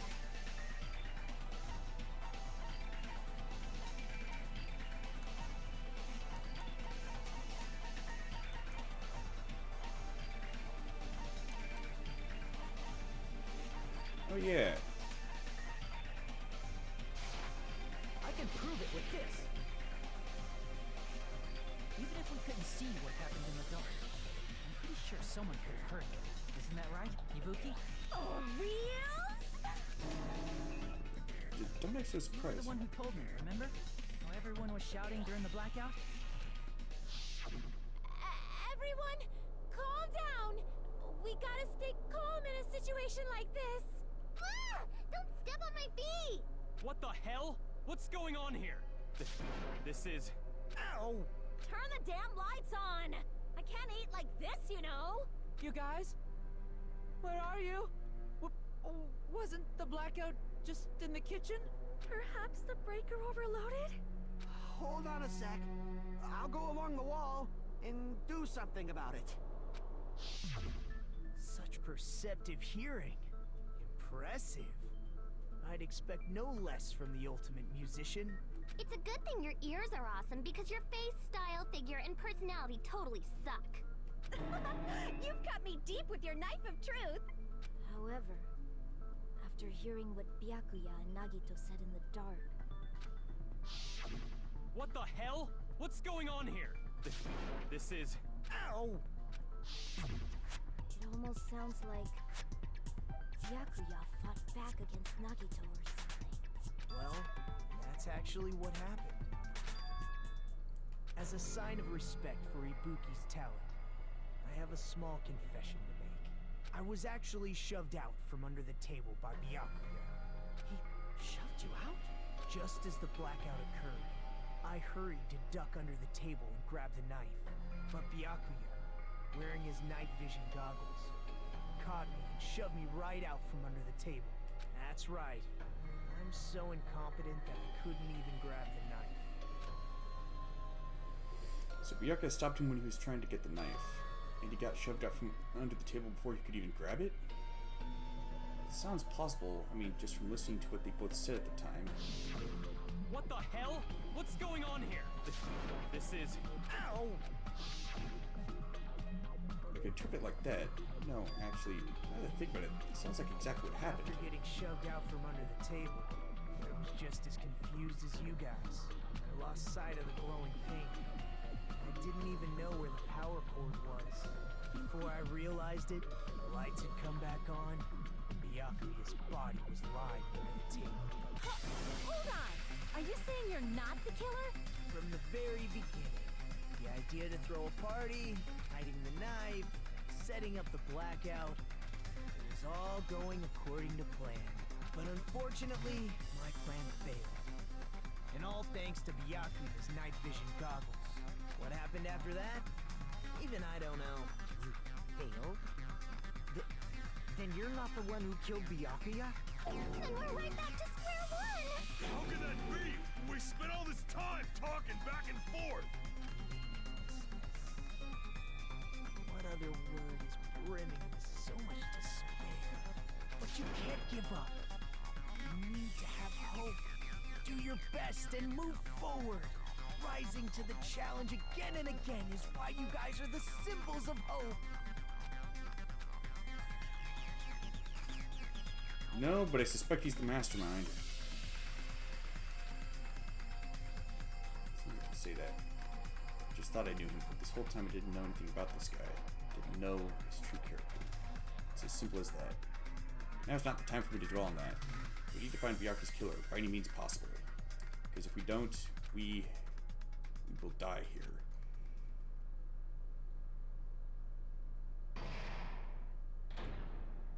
Hmm? Well now. Now then, the class trial has reached its climax, but... Okay, here's a question for you. What's this? To those of you who figured out who it is, how about you try the Guess the Killer challenge? Whoever fails to guess the right killer will have their saved item melts away like butter. But if you guess right, I'll reward you with $10 billion. 10 billion? Of course, for those of you who don't know who the killer is, you can just continue. You can just continue on. What are you gonna do?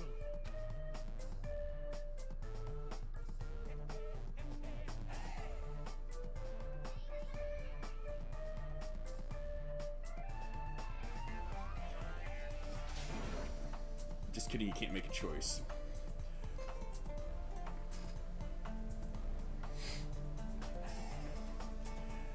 Plus, there's also no way he'd actually be able to give you $10 billion. There's no way you'd be able to guess who the killer is.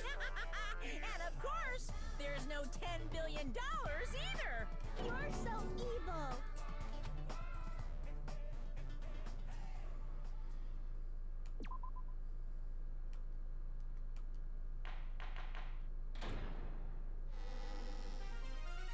I'm Monami, and my heart is throbbing like crazy right now. The group's leader, Byakuya, got killed. And his killer is among this group of students? No, I'm not gonna believe it. I'll never believe it. 'Cause I believe in everyone. So do your best. And don't forget to save regularly. Well, what now? If the knife isn't the murder weapon, there's no definitive proof that I'm the killer. Shut up! We'll be the judge of that. You say you were shoved away, but you can't actually prove it, right? That's right. Even if a different weapon was used, it does not mean Nagito has been cleared of suspicion. But there's another reason why I don't think Nagito is the killer. There's still more? Based on what we've discussed, Byakuya was killed under the table, right? Is there something wrong with that? Well, even if that's true, I feel Nagito looks, clean. Nobody's ever complimented me on my appearance before. Not even my own mother. I'm not talking about your looks.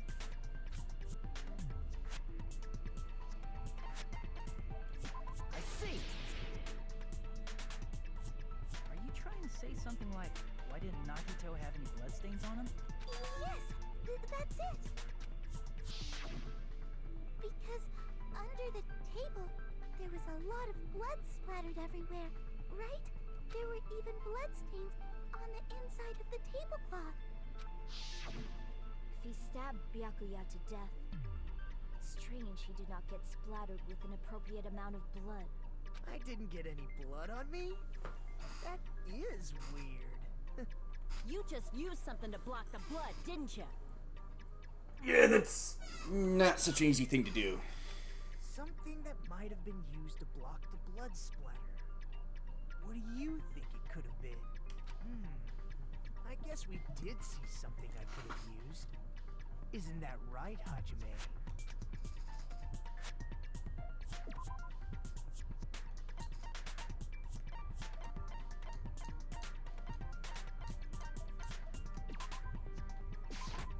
I can prove it with this. You're talking about the bloodstained tablecloth we found in the storage room, right? If there are bloodstains on it, that settles it. Nagito used the tablecloth to block the blood splatter. But that was found in the storage room, right? Are you suggesting he hid it there after the murder? You mean after the lights came back on? What would he have done if we'd seen him? That's true. The tablecloth was pretty big. So even if you tried to hide it and take it with you, Wearing a tablecloth, going under the table, getting a knife in a blackout, and stabbing someone. That's not just impossible for someone like me. Wouldn't it also be impossible for you guys too? then what does it mean? Maybe the killer didn't necessarily stab Byakuya under the table. No, there's no mistake that the murder occurred under that table. Even the inside of the tablecloth was bloody, so there's no denying Byakuya was killed there. But that doesn't mean where Byakuya got stabbed and where the killer did the stabbing are the same, right? I don't understand at all! See, the place where Byakuya got stabbed and where the killer did the stabbing are different? Hajime, you look like you're onto something. Really? But it sounds like a riddle. I feel like I'm onto something, but it's still not clear what that is. Under the table, but not under the table. If it's somehow possible, it's the only way that makes sense. Moving forward, we should put aside all unnecessary preconceptions and just choose the answer. I think. The improved Hangman's Gambit. Okay. The goal is to line up the right letters in order so it reveals a key word related to the incident in question. Proved Hangman's Gambit is like a little puzzle game. Various letters will be flying across the screen in all directions. There are 2 rules you must remember. 1, if 2 different letters clash, you'll take damage. 2, if 2 of the same letters clash, they will fuse. You must make 2 of the same letters clash while you try not to let 2 different letters clash. That is what's important. In order to do that, you've been given a technique to catch and release. When you move the reticle with the left stick and press the A button while it's on top of a letter, you can snatch the letter like a vacuum. This is what it means to catch the letter. However, you can only catch 1 letter at a time, so please be careful. Press the A button while you have the letter caught, you can shoot it where your cursor is aiming. This is how you release the letter. To catch release, you can change the position of the letters and hit letters into each other. Make sure you hit the same letters so you can fuse them. Fused letters will freeze and get bigger. Press the A button, you can blow it up and erase it from the field. This is called firing the letters. Catch release with the A button, and after you fuse them, fire them with the A button. However, if you just erase the letters, you won't be able to clear the game. Ultimately, your main goal in Proved Hangman's Gambit is completing the keyword. Display the question with the B button and figure out what keyword will answer that question.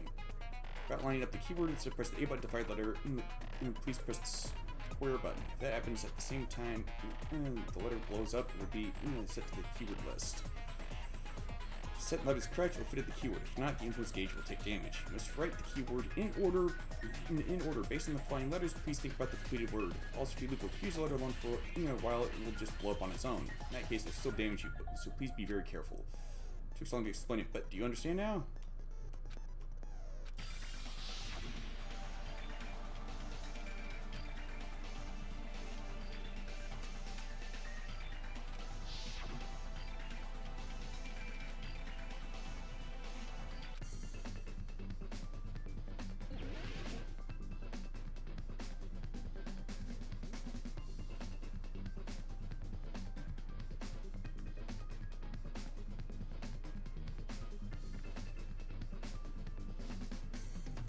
And they move pretty slowly.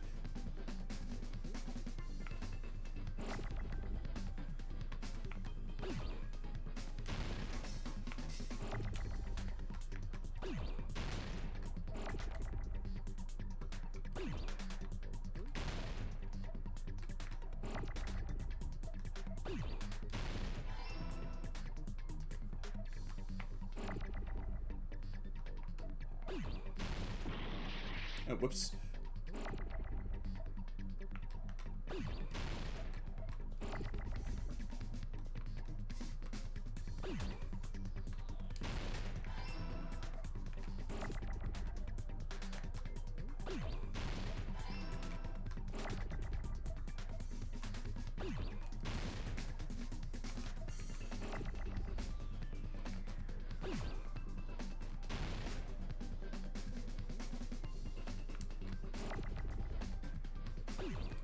Ah, dang it. Crap!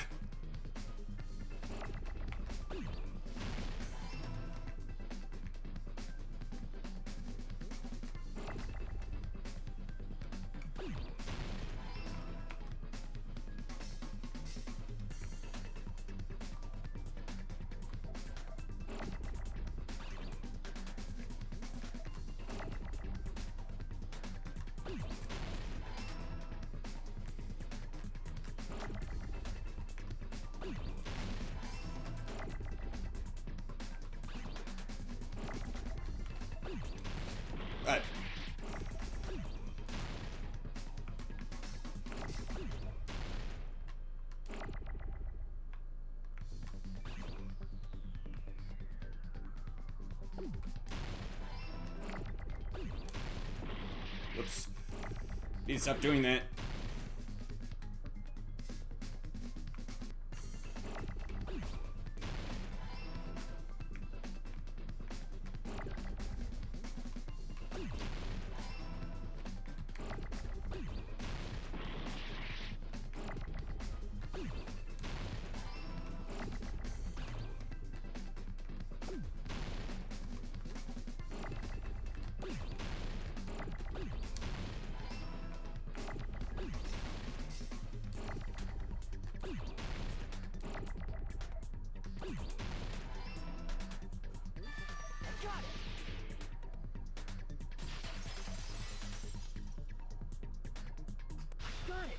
The killer must have stabbed Byakuya from under the floorboards. Under the floorboards? The floorboards in the old building are full of gaps, and there was no carpet laid out under the table. They stuck the weapon through one of the gaps. They could have stabbed Byakuya to death. If so, that means the killer was able to get under the floorboards. Where? How? I don't know that yet, but I have a feeling there's someone here who does know.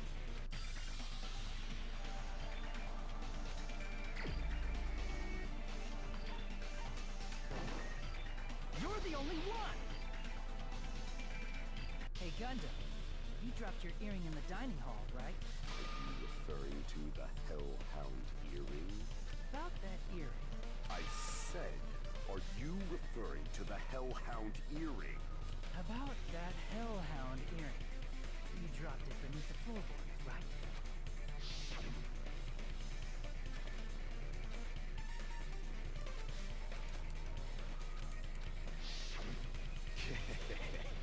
Just a bit longer and I would have reduced everything, including that old building, to ashes. However, it's just as the old legend said. The Hellhound earring has returned to its owner, to me! Is it safe to say that that earring is the one hanging from your right ear? Huh? Could it be? Gundam wasn't wearing an earring during the investigation. And if he had it on by the time the class trial began, then that means Gundam was able to retrieve his earring from beneath the floorboards during the investigation. So, Gundam knows how to get under the floorboards. It's understandable. After all, you fools only view the world through eyes of glass. But I am different. With the power of my 4 dark devas of destruction, it is of no concern. True, this is the evil 4th eye. Before the might of the evil 4th eye, all visual chaos is rendered asunder. What should I do? I'm embarrassed just listening to him. Oh! Man up and speak more clearly! Fine, I shall tell you all. The answer was in the storage room.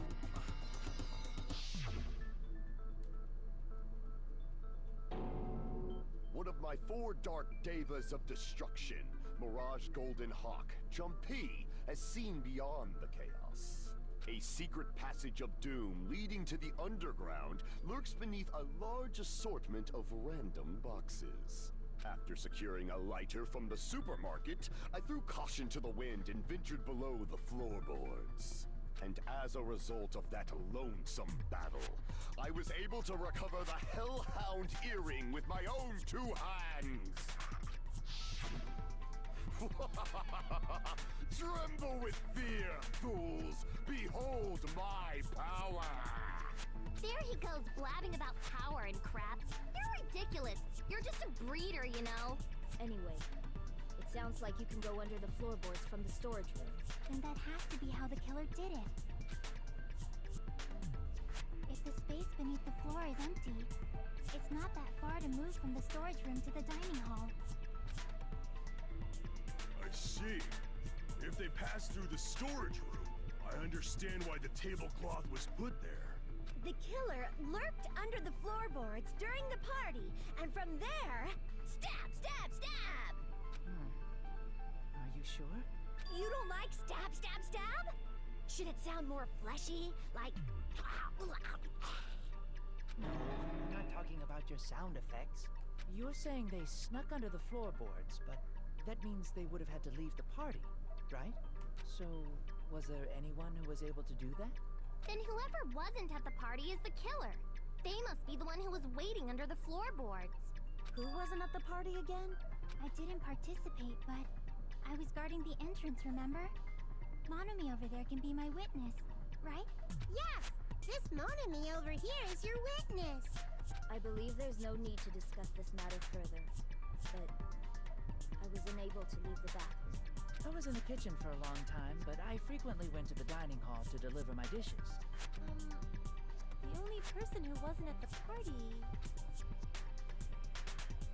Judging from the photo I took before the blackout, obviously has to be him. Yay! It's decided! What the fuck are you saying? I'm not the killer! Oh, really?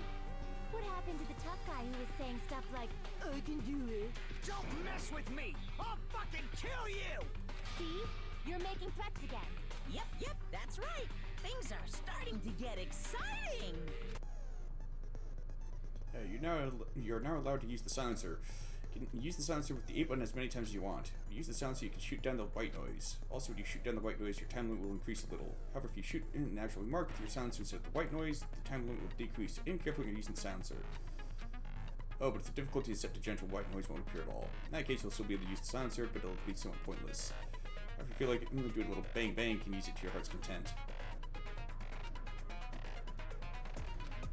I think good luck and have fun.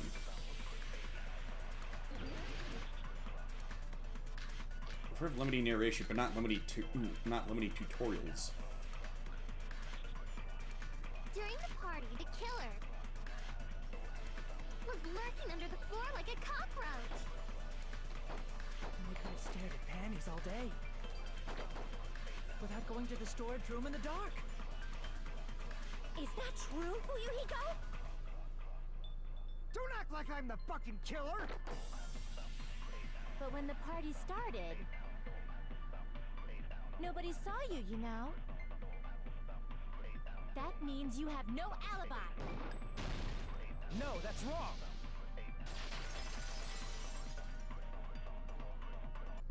No, Fuyuhiko definitely has an alibi. Isn't that right, Chiaki? Oh, you're right. Huh? What happened for you, Hiko? Oh, hey, what are you doing here? Alone in a place like this? I'm standing guard so Monokuma doesn't come inside. Yeah, how diligent of you. I saw Fuyuhiko after the party started. There's no way he could have been waiting under the floor before then. You should have said that earlier, dumbass. It's still your fault. Like, why were you even lurking around the old building in the first place? Monokuma did get in, though. Because he turned on the... Oh, he flipped the breaker to get the power back on. Shut up! Maybe there really is a secret passage to go under the floorboards from outside.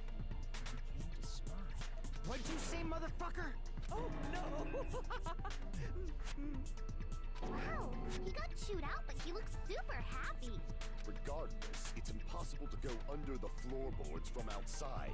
Chiaki and I already confirmed that. Then someone definitely went under the floorboards through the storage room during the party. During the party? It was probably during the blackout. Well, if someone disappeared during the blackout, no one would have noticed. But walking down that dark hallway to the storage room is like trying to make Eggs Benedict without any eggs. You're right.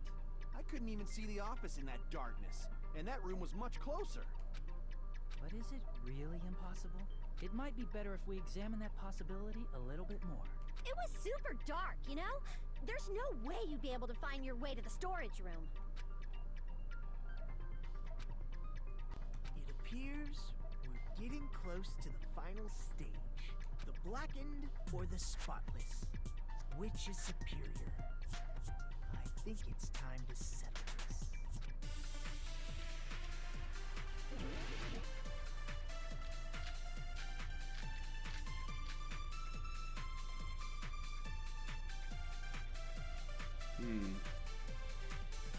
The hallway was really dark during the blackout. Moving to the storage room like that, it's like making a seafood bowl without fish. Is it really not possible?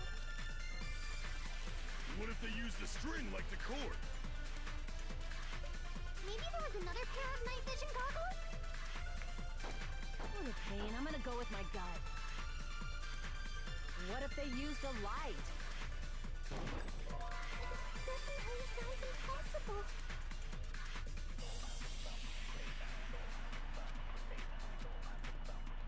The hallway was really dark during the blackout. Moving to the storage room like that, it's like making a seafood bowl without fish. Is it really not possible? What if if they used a string like the cord? Maybe there was another pair of night vision goggles? What a pain. I'm gonna go with my gut. What if they used a light? I agree with that.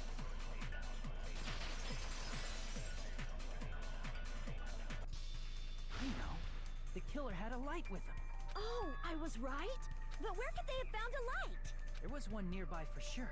See? It's written on the kitchen's equipment list.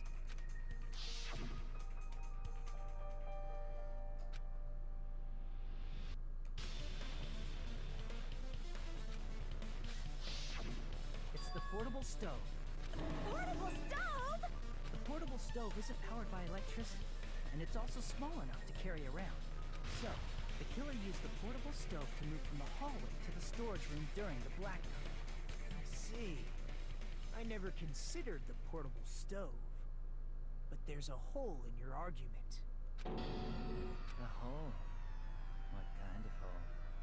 It would be great if you could explain it to me in much more detail. Oh, I wasn't making a perverted joke or anything. It's really not a perverted joke. I'm serious. Repeating yourself just makes it even more suspicious. Now then, Hajime. Will you battle against me? No, that's wrong.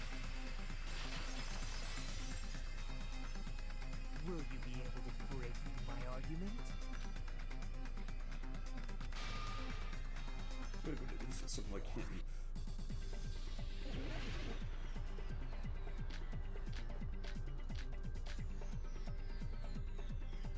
Did you forget what Kazuichi said earlier? He said the hall was too dark to see the office. The light from the stove that you mentioned. It contradicts his testimony. Or are you intentionally doubting his testimony? I don't doubt what Kazuichi said. What are you trying to say? The reason Kazuichi couldn't see was because the hallway was so if a light was shining in such a dark hallway. Wouldn't Kazuichi have seen it? Allow me to cut through those words! Nagito, did you forget? Or are you just pretending you forgot? Huh? What are you talking about? There should have been a wall that blocked light. I'm talking about the fire door in the hallway. If you close it, it would form a perfect wall in the hallway. Plus, the hallway rounds a corner just beyond the fire door. So even if there was a small gap in the door, as long as they passed the corner, the light still wouldn't peek out. I see. You actually noticed the fire door. Just as expected of the ultimate... Oh. You still don't remember your talent, do you? Who cares about that right now? Nagito, what are you plotting? For someone who insists he's not the killer, you are quite nosy. You sound so scary. If you're that angry, why don't you take a deep breath? You sure like to piss us off. How about I shut your fucking mouth for you? Hey! It's okay if you guys fight, but I won't allow a burly brawl that might offend people. More importantly, can you hurry up and decide who's the blackened already? Time runs out when I get bored. Fine, I get it. You're telling me to pass the torch, right? Pass the torch? We're going to ask the real killer, not an imposter like me, to show themselves. You're obviously the killer, right? If you think I am, I really don't mind. Whatever conclusion you ultimates arrive at, I will accept it, no matter what it is.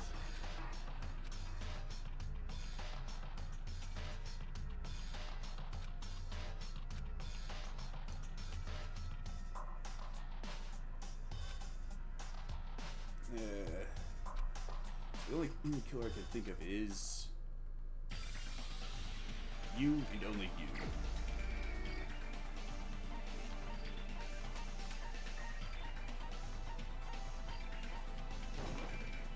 You're the only one! Terry. Could it be you? What? What are you talking about?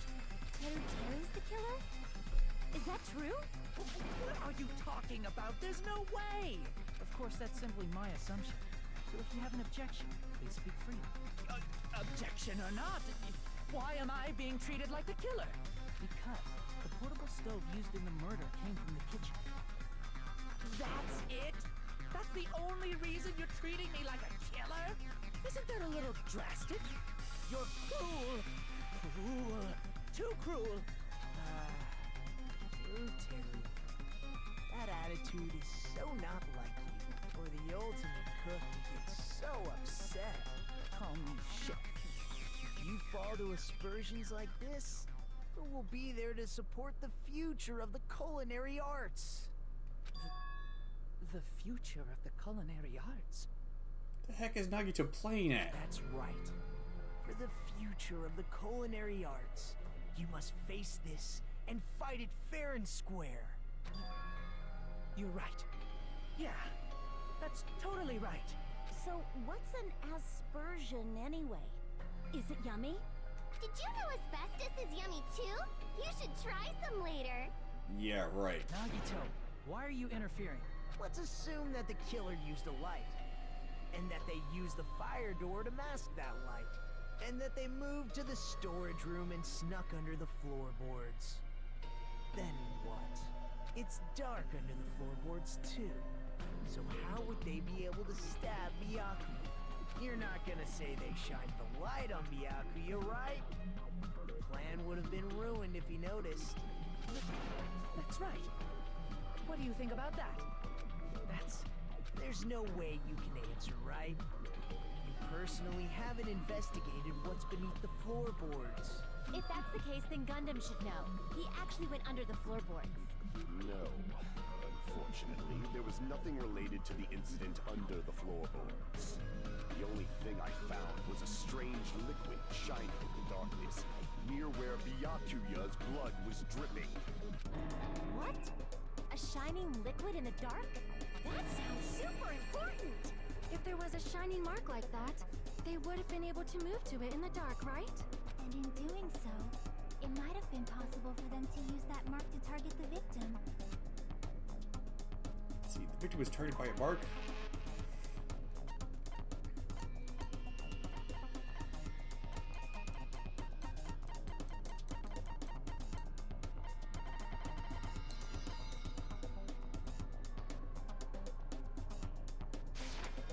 I can prove it with this. The mark you're talking about is the glowing paint that was applied to the knife, right?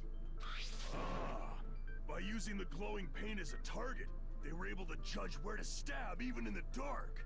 I see. The killer didn't target an actual person. They just struck the moment the glowing paint moved. That would be the moment someone grabbed a hold of the knife.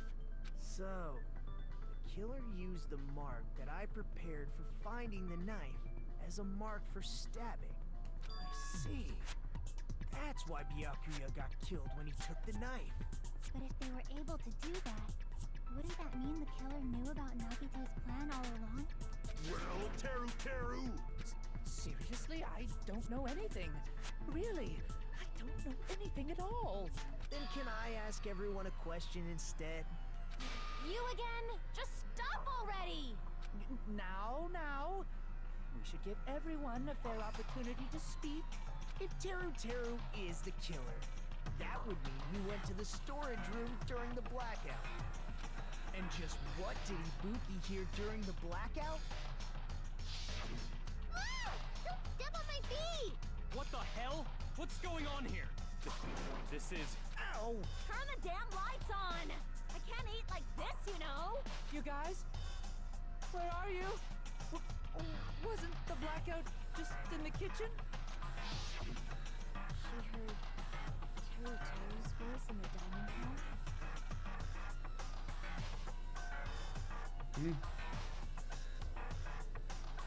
I forgot to ask, what could I kill you? Is that a typo?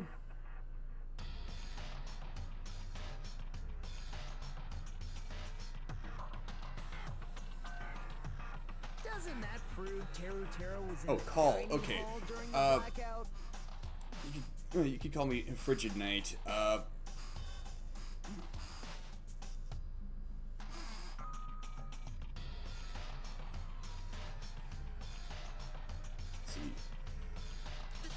That's right. That's exactly it. Ah. Yeah, autocorrect can. I'm gonna imagine autocorrect probably had something to do with it there. Autocorrect, autocomplete, whichever. But Taro was in the kitchen the moment the blackout occurred, right? So, why was he in the dining hall? I thought the blackout was only in the kitchen, so I panicked and ran out of there. Of course, the hallway was dark too, but somehow I managed to move along the wall toward everyone's voices. Well, it's not that far to move along the wall from the kitchen to the dining hall. That sounds fishy. If I remember correctly, you can tell when a person is lying by licking their sweat. So, if you want, you should try licking me. No way! You look greasy. But I heard Taro's voice in the dining hall. Ibuki swears on her honor. That's right. Taro was in the dining hall, not the storage room. Which means he's not the killer. No, that's not it. Why? Why do you want to keep falsely accusing me? It's not like I want to blame you. You should be so proud of yourself, Hajime. You're just progressing toward the hope you believe in. Now, Hajime, show me more of your hope. Will that be enough to crush Taro's hope?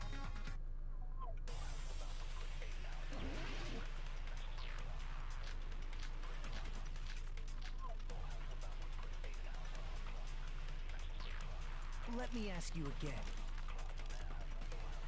Did you go to the storage room during the blackout? There's no way I went to the storage room. I was somewhere totally different. I definitely heard Taro's voice. It's handsome, unlike his face. Maybe it was recording or something?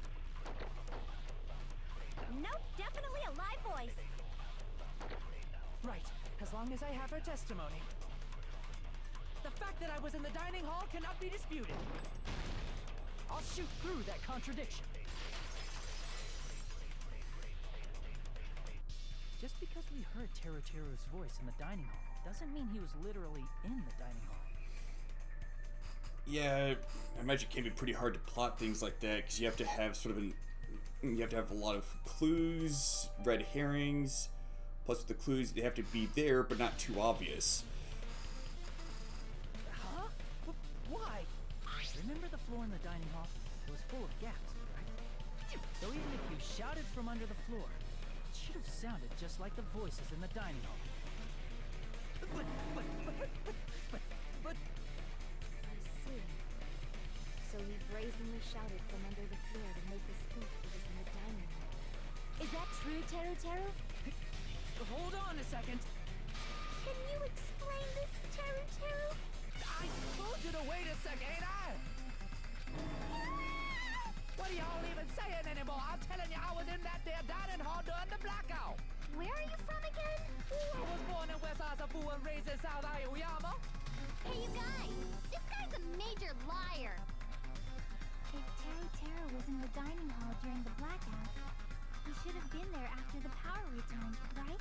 Well, I believe so. There's no way he could have gone back and forth in that dark hallway. Huh? Was Taro actually there during that time? I sure was. I was there the whole damn time. Something like this shouldn't be decided by gut instinct. People's lives are at stake. Damn right. You guys should have been deciding this on the spot with your hazy memories. Is that a Cajun accent? His accent is getting even worse. He's definitely lying. However, I am not sure. I Probably believe not. that he was there, and I believe that he was not there. Some kind of southern accent. Oh, is there any way we can decide?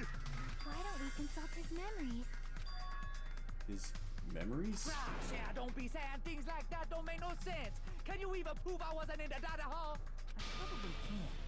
Oh, you again.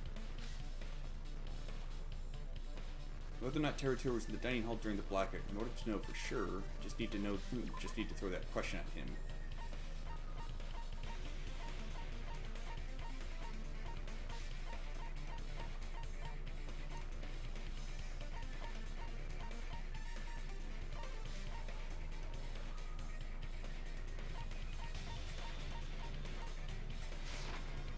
can prove it with this.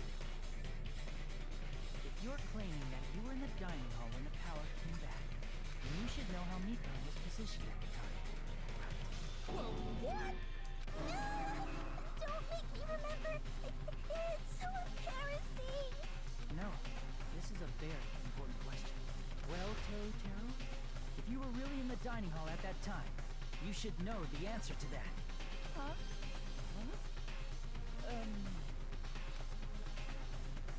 It was a pretty clever way of tripping. There's no way you'd forget about it so easily. I'm sorry. I'm so sorry. I showed you something so unsightly. How about it? You can't answer, Teru?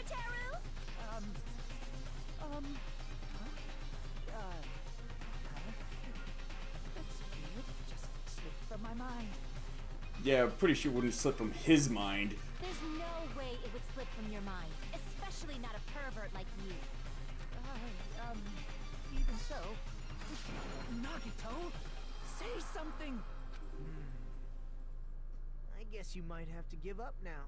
Wait, give up? What do you mean, give up? Teru. I'm disappointed too, you know. It's lonely watching someone I admire reach the limits of their hope. It kind of feels like a broken dream. That's an odd thing to say. And why did he refer to it as feeling... Why did he refer to it as lonely? Nagito, what are you doing? Why are you messing with the killer like that? Hold on a sec. Don't go moving this along on your own like I really am the killer. Huh? But it's already decided, right? The murder weapon hasn't been cleared up yet, Chef? It's no use. I can't understand him anymore. It appears he's saying the murder weapon hasn't been cleared up yet. You understand him? But it's such a sad defense. This is too cruel. Oh, you calling me the killer? Then where's the weapon? Come on, Manumi! Enough with the whimpering and translate! He said, if you're calling me the killer, then where's the weapon? Weapon, huh? It's not the knife, right? Judging from Byakuya's wounds, it was a thin-edged tool that's roughly 5 millimeters in diameter. Also, if they stabbed from under the floorboards, the weapon would need to be at least 50 centimeters in length. After all this, who cares about the weapon? Not good enough! Not good enough at all! He said, not good enough. Not good enough at all. Fine, I got it. Let's try thinking about what the weapon was. Wanna do it? He said, try to do it. What a confusing accent. Yeah, we need folks to think about this. Thin edge tool with a diameter of about 50 centimeters, at least about 50 millimeters. I think that might be a typo in the game. And at least 50 centimeters in length. Weapon that meets those requirements might have been used in the crime scene. Skewer.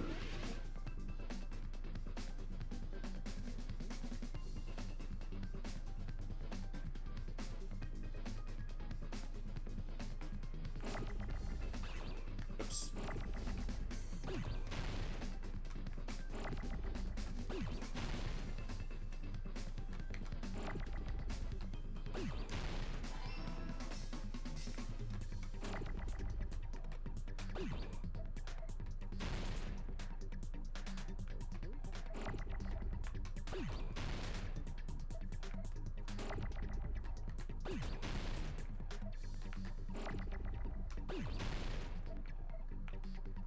Come on, I need an R.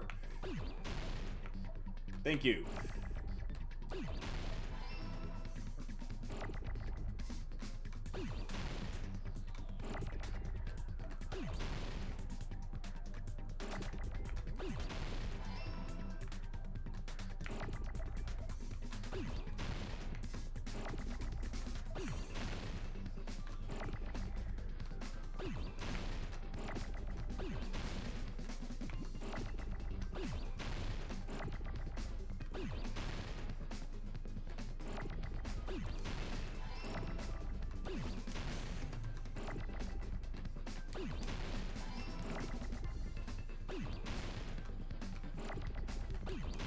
Oh, whoops.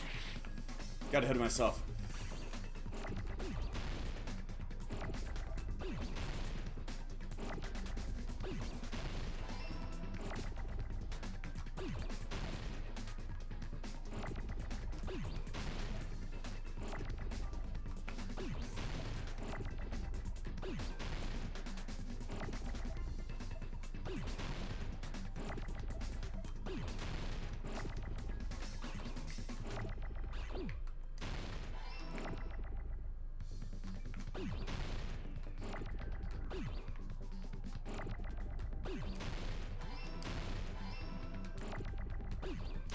He's a madman!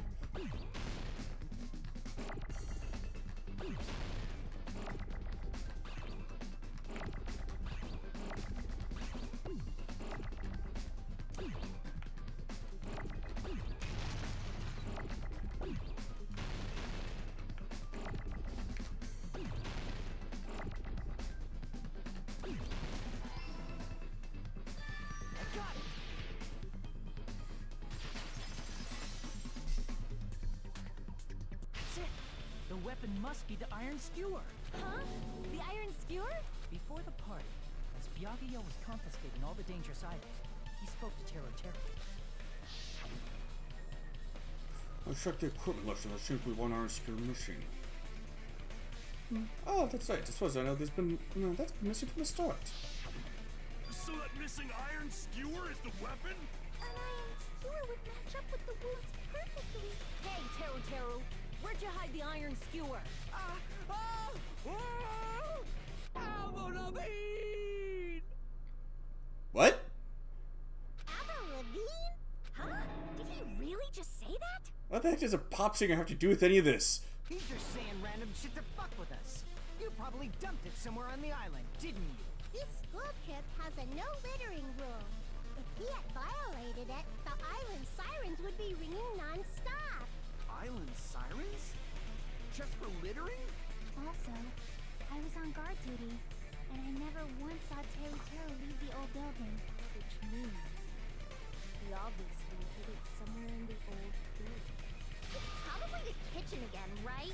Teru, just man up and be straight with us.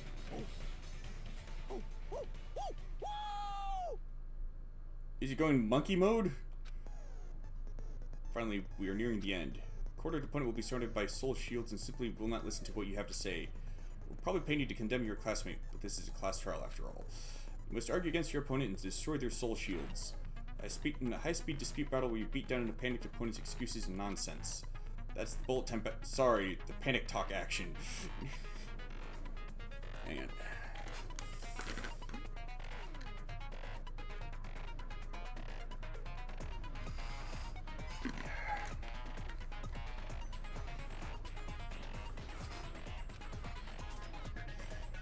Panic talk action. We'll shorten it to PTA.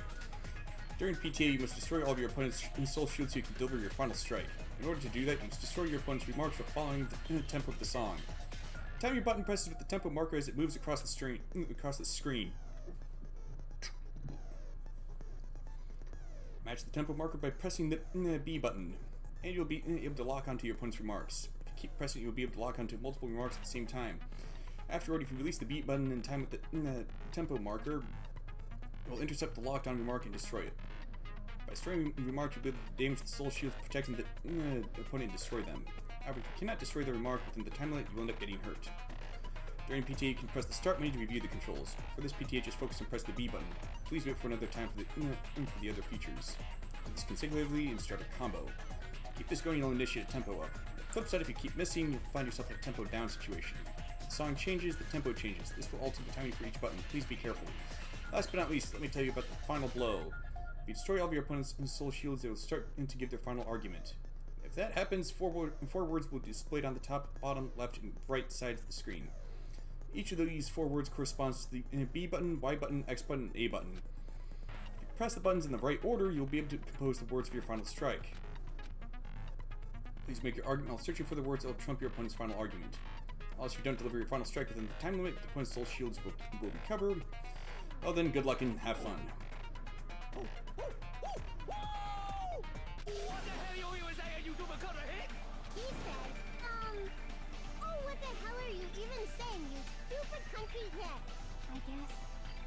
no choice but to somehow find out for ourselves.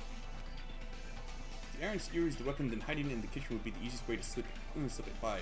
Yark and I checked the kitchen pretty thoroughly before the party started, which means, is the weapon already hidden somewhere we couldn't find it? Could it have been in an unexpected place? Where would that be? Where did he hide a long weapon like an iron skewer? Think carefully. He said, I'm not hiding anything. I'm hiding anything! I'm not hiding anything! Ah, boy.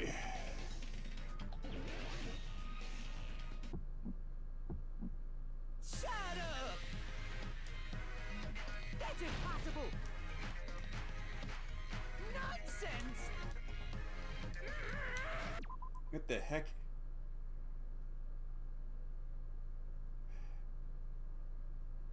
Unforgivable! I don't know! Paris Hilton! Ah! Shut up! That's impossible! Nonsense!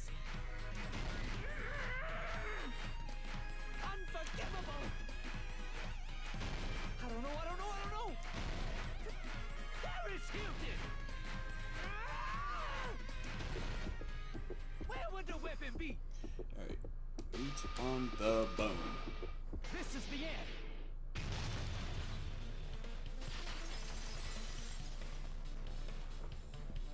Could the iron skewer have been hidden inside the piece of meat on the bone? What are you saying? There's no way I'd hide anything in a place like that. That's clearly impossible. I mean, that's inside the food. Impossible. That's what Byakuya and I thought. That's why we overlooked it. Seems there are no dangerous items like a skewer in the entrust earlier inside that pile of food. But, you know, that appears to be the case. Theo wouldn't have known what to do if he said fish bones and meat bones were also dangerous items. But in fact, the only place you could hide the weapon was inside the food that couldn't be inspected. Out of all the dishes you prepared, the only one that could hide a weapon as long as an iron skewer is the meat on the bone. What now? I'm using my right to remain silent. There's no way that exists here. We need to confirm this now. So if we eat that tasty-looking piece of meat and find the iron skewer inside, bullseye! All right. Monokuma or Monami, one of you hurry and bring over that piece of meat. 1 minute. Just give me 1 minute. I'll eat the whole thing! Wait, now hold on a second. Time out. What are you doing? Hurry up and bring it over! About that. Huh? Where did Monokuma go? I'm right here. I'm already eating it. A bear that eats meat! I don't know how the heck a robot is eating. Wait, now that I think about it, that's pretty normal. What is this? So yummy! Damn it! That's my meat! I've never eaten anything like it in my entire life. The taste brings me back to my days in the wild. This is bad. Seriously, this is really bad. My. There's something inside the meat. Look what came out. Isn't that? Is that an iron skewer? Check it out. The handle looks like it's made of bone. Pretty clever. The sword of destruction, encased in bone and sheathed in meat. It brought catastrophe unto Byakuya.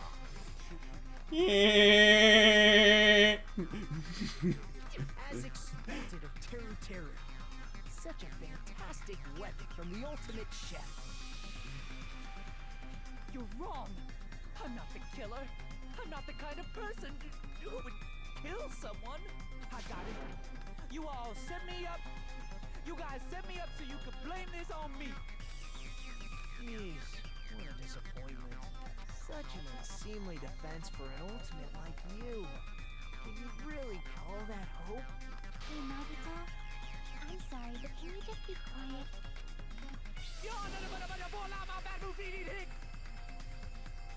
Issa, you're all nothing but a bunch of poor, loudmouth, fast food eating hicks. You don't need to translate anymore. Somehow I can tell what he's trying to say.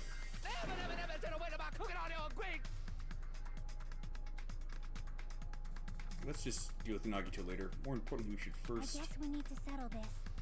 Once and for all. Oh, hello, Gothbury? Is that how your name's said?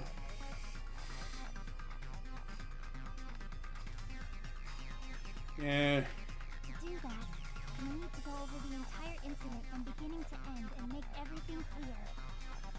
Teru's pretty nutty, that's for sure.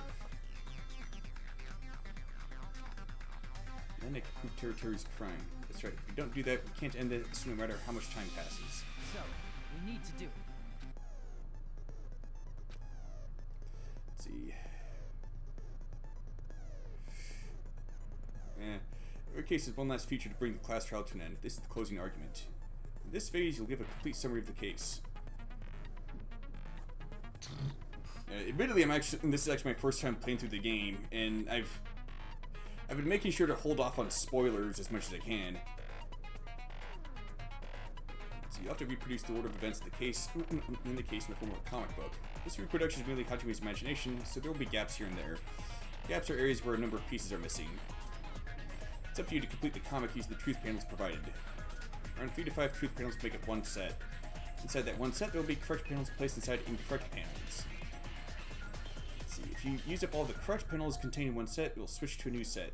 After that, if you fill in all the holes, you will clear the challenge. I'm pretty sure some of you already noticed, but it will be difficult to complete with so many gaps. But once you fill in some it will become much simpler. For those of you who have played the previous game, you might hesitate at first, but it's basically the same concept. Now then, when playing and solving the closing argument, there's a certain trick. If you move the reticle onto the gaps on each page, it will display a hint at the top of the screen. This type of hint will ask what kind of scene is drawn in that gap. Also, you have the reticle. If you move the reticle onto a truth panel, it will display a hint as well. This hint explains the scene contained in that panel. Put together these two hints and think carefully. Of course, don't forget there will be a time limit. Well then, good luck and have fun.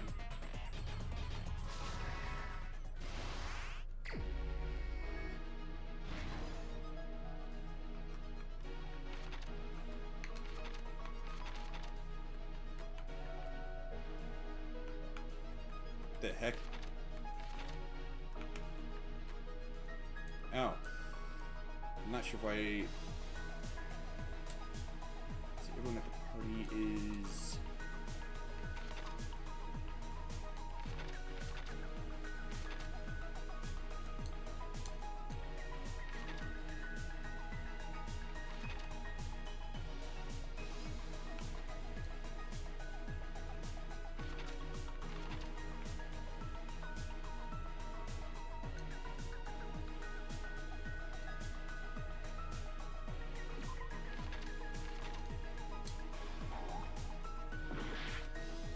Okay, but how do I cycle through the other panels?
And in this Okay, case, there we go.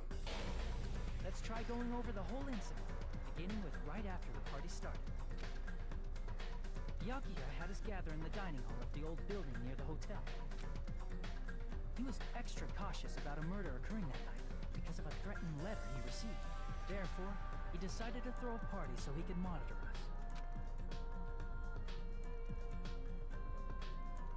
Though one person didn't come, the rest of us assembled at the dining hall, and the party was underway. But at that time, the trap set by a certain someone was already in motion. They plugged 3 irons into the outlets in the storage room, which nearly capped the power usage. Additionally, they prepared something else that would activate at 11:30 p.m. The air conditioners in the office and dining hall. They had already set the timers for these. Thanks to the irons maxing out the power usage, the breaker was tripped when the air conditioners kicked on.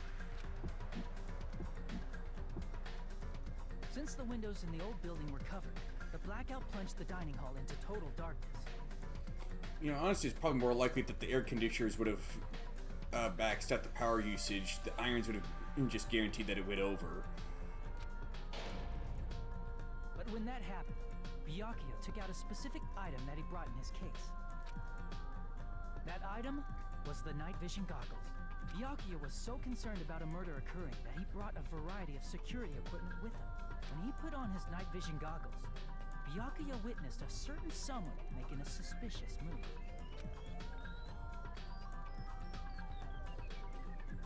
He saw Nagito guiding himself with the desk lamp's power cord so he could get under the table. That's right, everything up to that point was all part of Nagito's plan. The murder warning to Byakuya, the source of the blackout, it was all Nagito. While the blackout was happening, someone else, the real killer, began making their move in the kitchen. The killer probably already knew about Nagito's plan, so they knew a blackout was coming. That's why the killer prepared all the items they would need to commit their crime in the dark beforehand. They needed a light source, which was provided by the portable stove in the kitchen. They needed a weapon, too. This had also been hidden in the kitchen beforehand. The long iron skewer used in the churrasco dish. The killer hid that inside that meat with the bone in it. With the weapon and portable stove in hand, the killer stepped out into the hallway. First, they closed the fire door in the hallway so their light source wouldn't peek toward the dining hall. Then, guided by the light, the killer headed toward the storage room and grabbed a specific item. That's right, a tablecloth to block the blood splatter.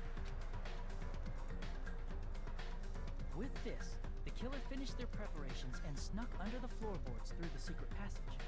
They probably turned off the portable cooking stove at that point, or left it near the entrance of the door. The floor in the dining hall is full of gaps, so there's no way they could have safely held a light source.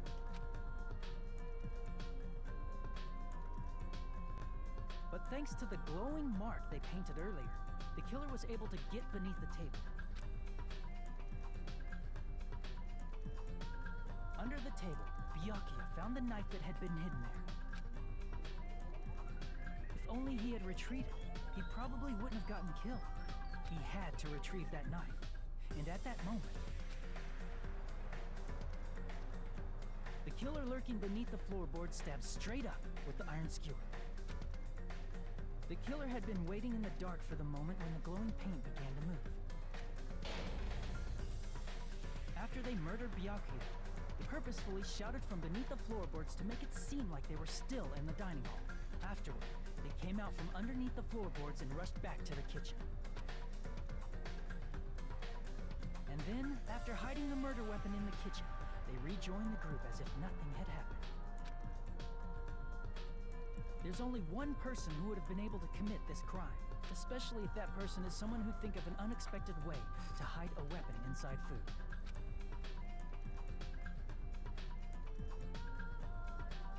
Isn't that right, Teru Hanamura?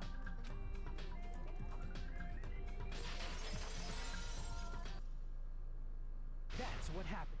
How about it? Did I get anything wrong? This is a mistake. A mistake, I tell you. I would never kill anyone. Would never.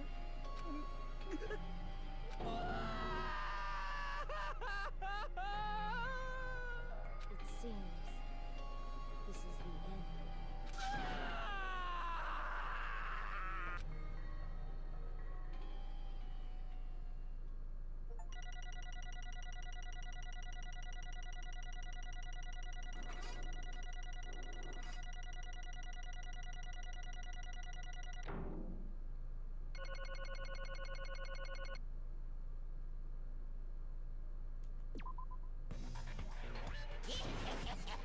It looks like your argument has come to a close. Whoops! I lost control of my wild side for a second. Was that a side effect of the meat I just ate? Well, putting that aside, let's move along to the nerve-wracking voting time! Now then, please pull the lever in front of you and cast your vote! Oh, just a reminder, make triple sure you vote for someone. If you don't vote, I'm gonna eat you up just like that meat from earlier! Why did this happen? Who will be chosen as the Blackened? Will you make the right choice or the dreadfully wrong one? Such heart-pounding excitement! I have a hunch as to how Territory's execution is gonna go.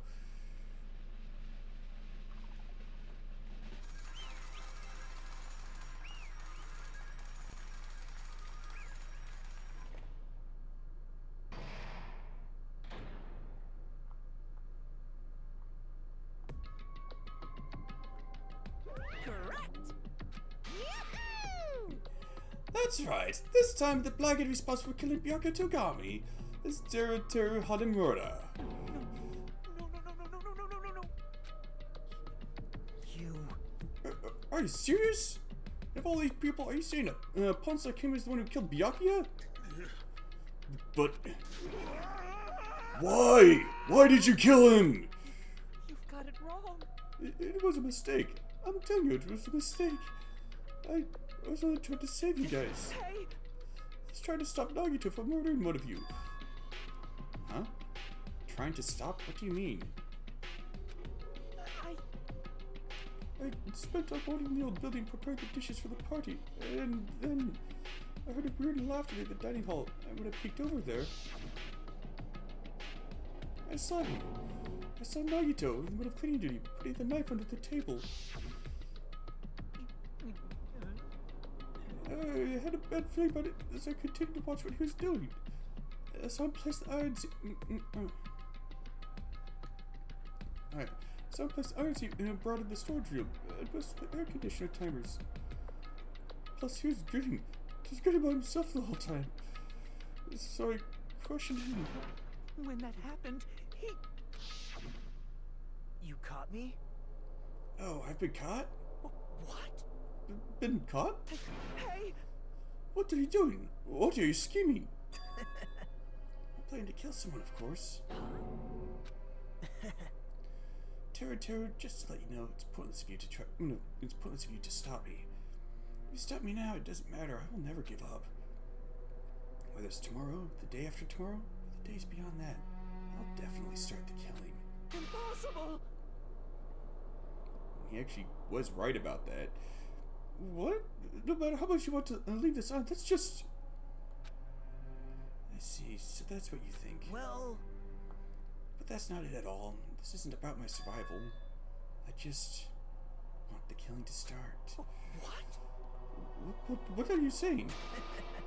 I love everyone here. That's why I want to be of good use to them. I love all the ultimates and admire them for being symbols of hope. Amazing! That's right. In the name of hope, I love everyone's talents at the bottom of my heart. That's why. I don't want them to lose against something like killing. I want them to prove to me that hope will never lose, no matter how daunting the despair they face. I want everyone to prove to me that hope will never lose to despair. No. What did you say? I don't understand at all. See? See, isn't it typical that if you face a strong enemy, you'll become even stronger yourself? Which means, the stronger the despair you face, the stronger everyone's hope will become, right? I want to see that brightness, and in order to see it, I'm going to become everybody's stepping stone. I want to make your hopes shine. It's as simple as that.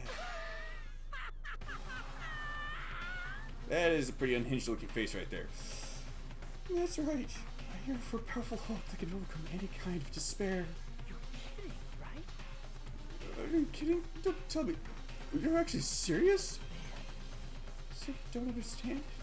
That's fine. I don't really mind. I'm just an obsessed fanboy, so it's alright. It's alright that this level of mine is being quitted.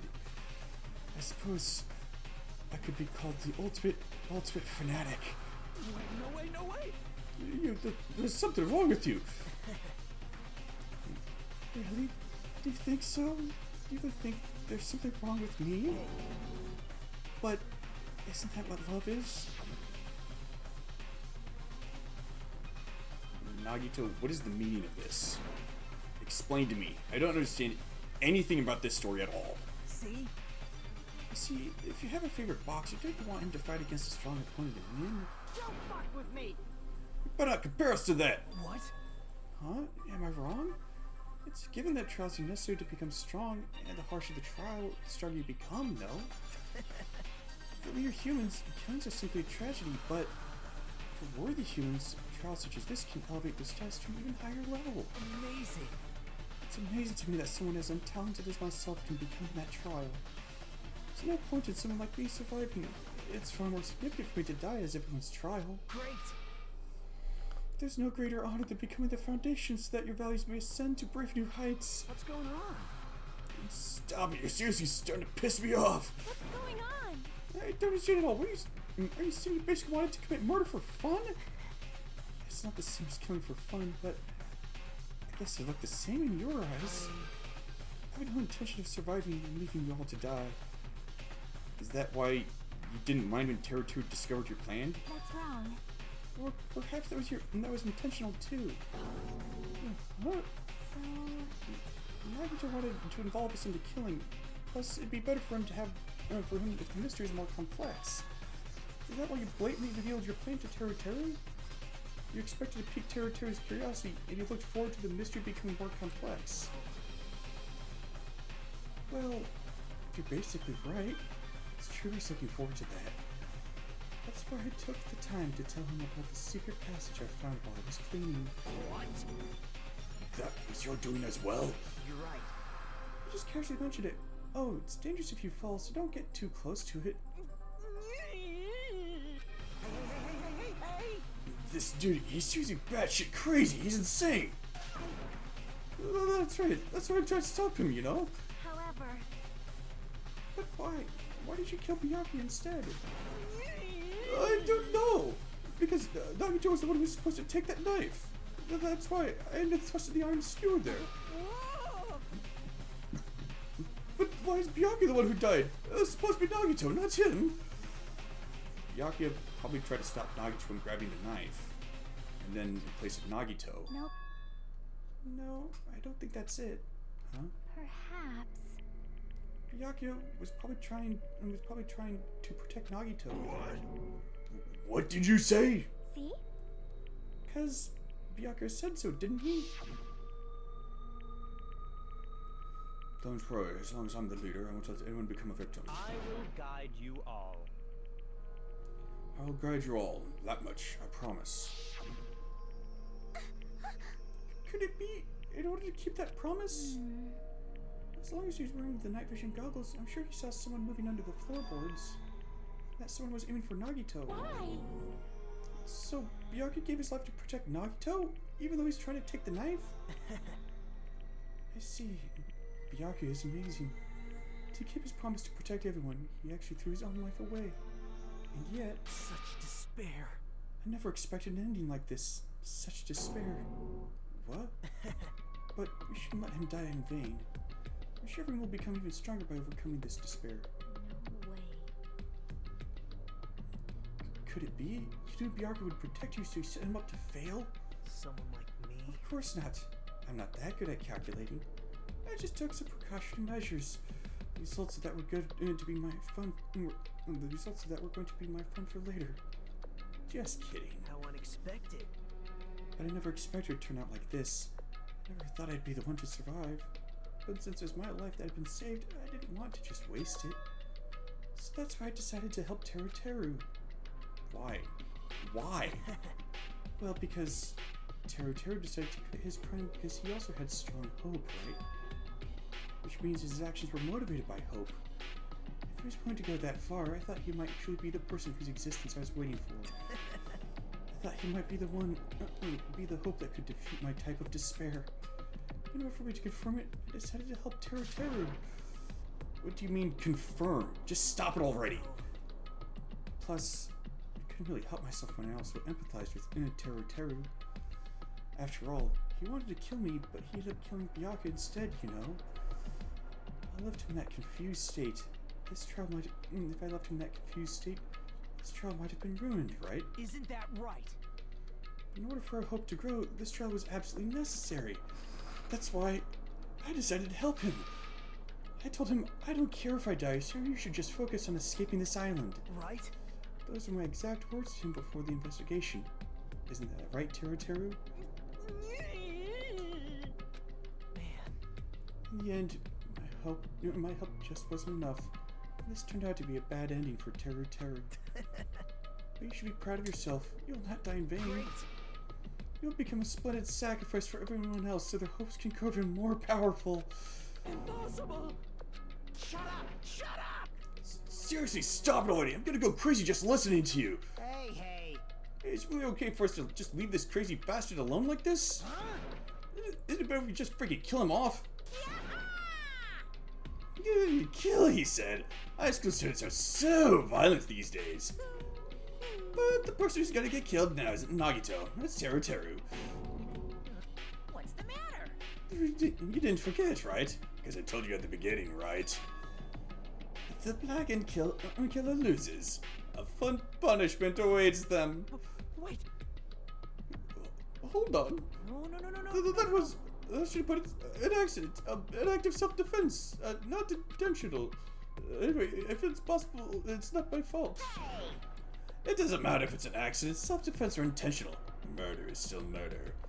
Not really. An accident would be manslaughter. Self-defense? Not sure what the technical term for that would be. If you kill someone, that's murder. Hey! But isn't there anything like sympathy, judgments, exterior circumstances, maybe even probation? Impossible!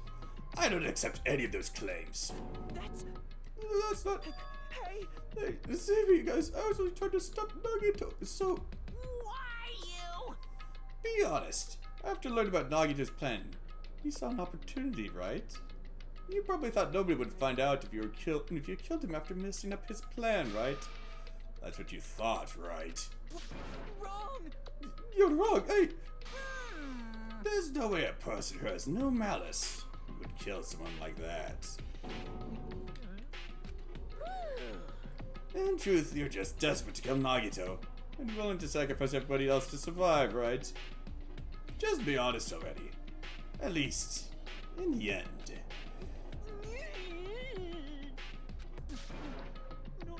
That is... Why?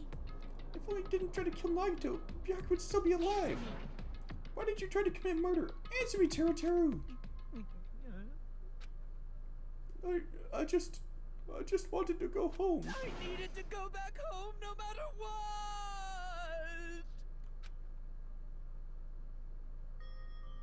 Because she's waiting for me. Mama is waiting for me at home. She's waiting all by herself for the day I graduate Hope's Peak Academy and come home. Okay, I'm going now. When I come back, I think we should talk again about opening an Aoyama and Azabu location. Oh my, you're still talking about that? Oh, I'm serious. The Academy guarantees success for its graduates, right? So, I know it's gonna be difficult by yourself, but wait for me until then, okay? Yes, you're right. Then I'll just have to do my best to keep the Hanamura Diner from going out of business until then. Mom, you don't have to work so hard. What if you collapse again while I'm gone?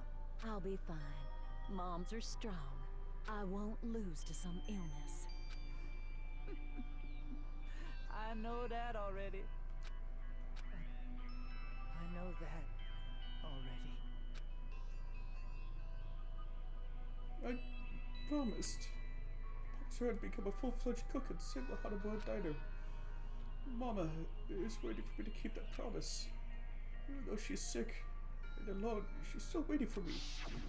That's why I need to go home! But if we were told that memories were stolen, and that several years have passed since our first day, Hey! then what happened to the Hanamura Diner? What happened to my mom who's still waiting for me? So you did believe what Monokuma said. Damn it! You were saying all along, it's okay, I'll never believe something like this. So why? Wrong! I still don't believe it. There's no way I can believe it. It has to be a lie. That's why I wanted to go home!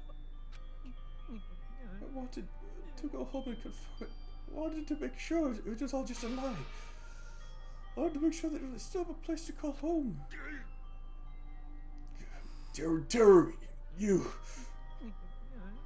I don't believe it. I don't believe it. It's not that Terror didn't believe it. He believed it more than anybody else here. That's why he kept denying it. Because he believed it. He needed to deny it. Dang it, if only I knew how he felt, something like this never would have happened. I wanted to confirm by any means necessary. I had to do something. That's when I heard Nagito's plan. I found out he was going to kill someone if I left him alone. That's why. Fine, fine. So you wanted the first kill. I'm sorry, you guys. Doesn't mean I wanted to sacrifice any of you, but it was the only thing I could do. And I ended up killing Byakuya instead of Nagito.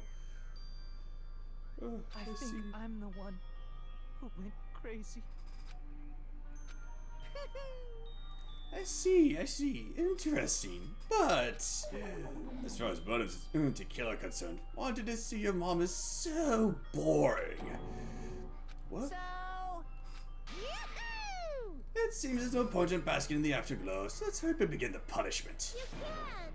No, you can't! Jeez, get out of my way! Well now. There! Now that annoying little sister has been dealt with, let's get back to business. Wait! Hold on a sec. I'm not asking for forgiveness anymore, but at least... Now then, I prepared a very special punishment! Hey! Good chef. No, wait, that's not what I... Please! Please tell me at least... please tell me at least what happened to the Hanamura Diner. To Mama. Let's give it everything we've got! It's punishment time! Lies! I won't believe this! I won't believe it.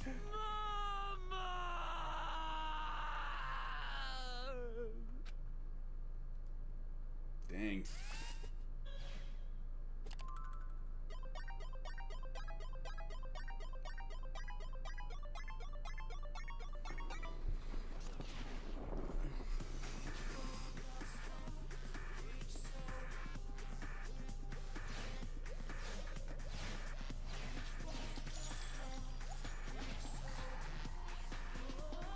Deja vu.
That's messed up.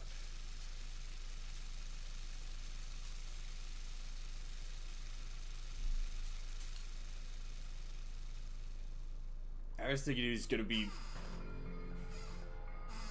impaled on a huge skewer and cooked over a fire. And I'm not sure whether that or what actually ended up happening to him was more messed up.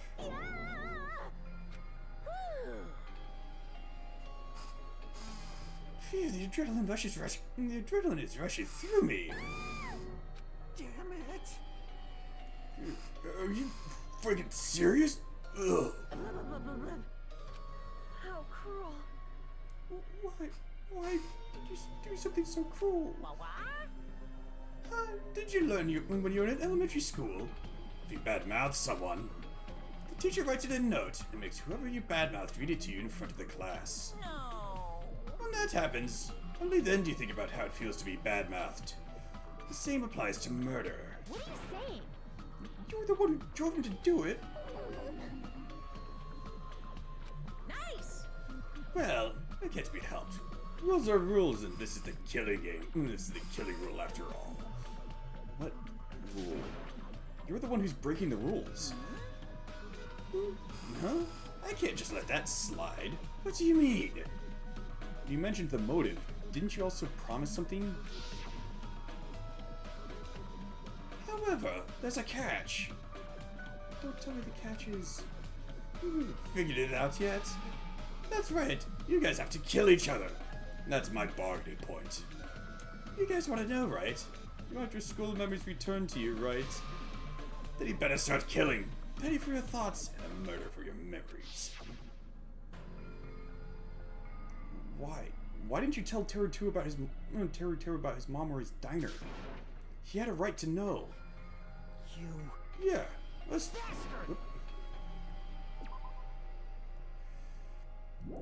Yeah, us too. We have a right to know.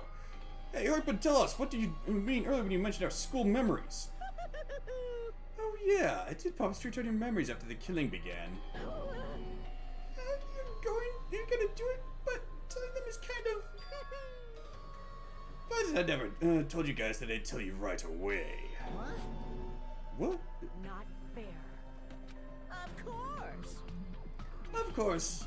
I'll keep my promise to return your memories someday. But it's still not clear when that someday will actually be.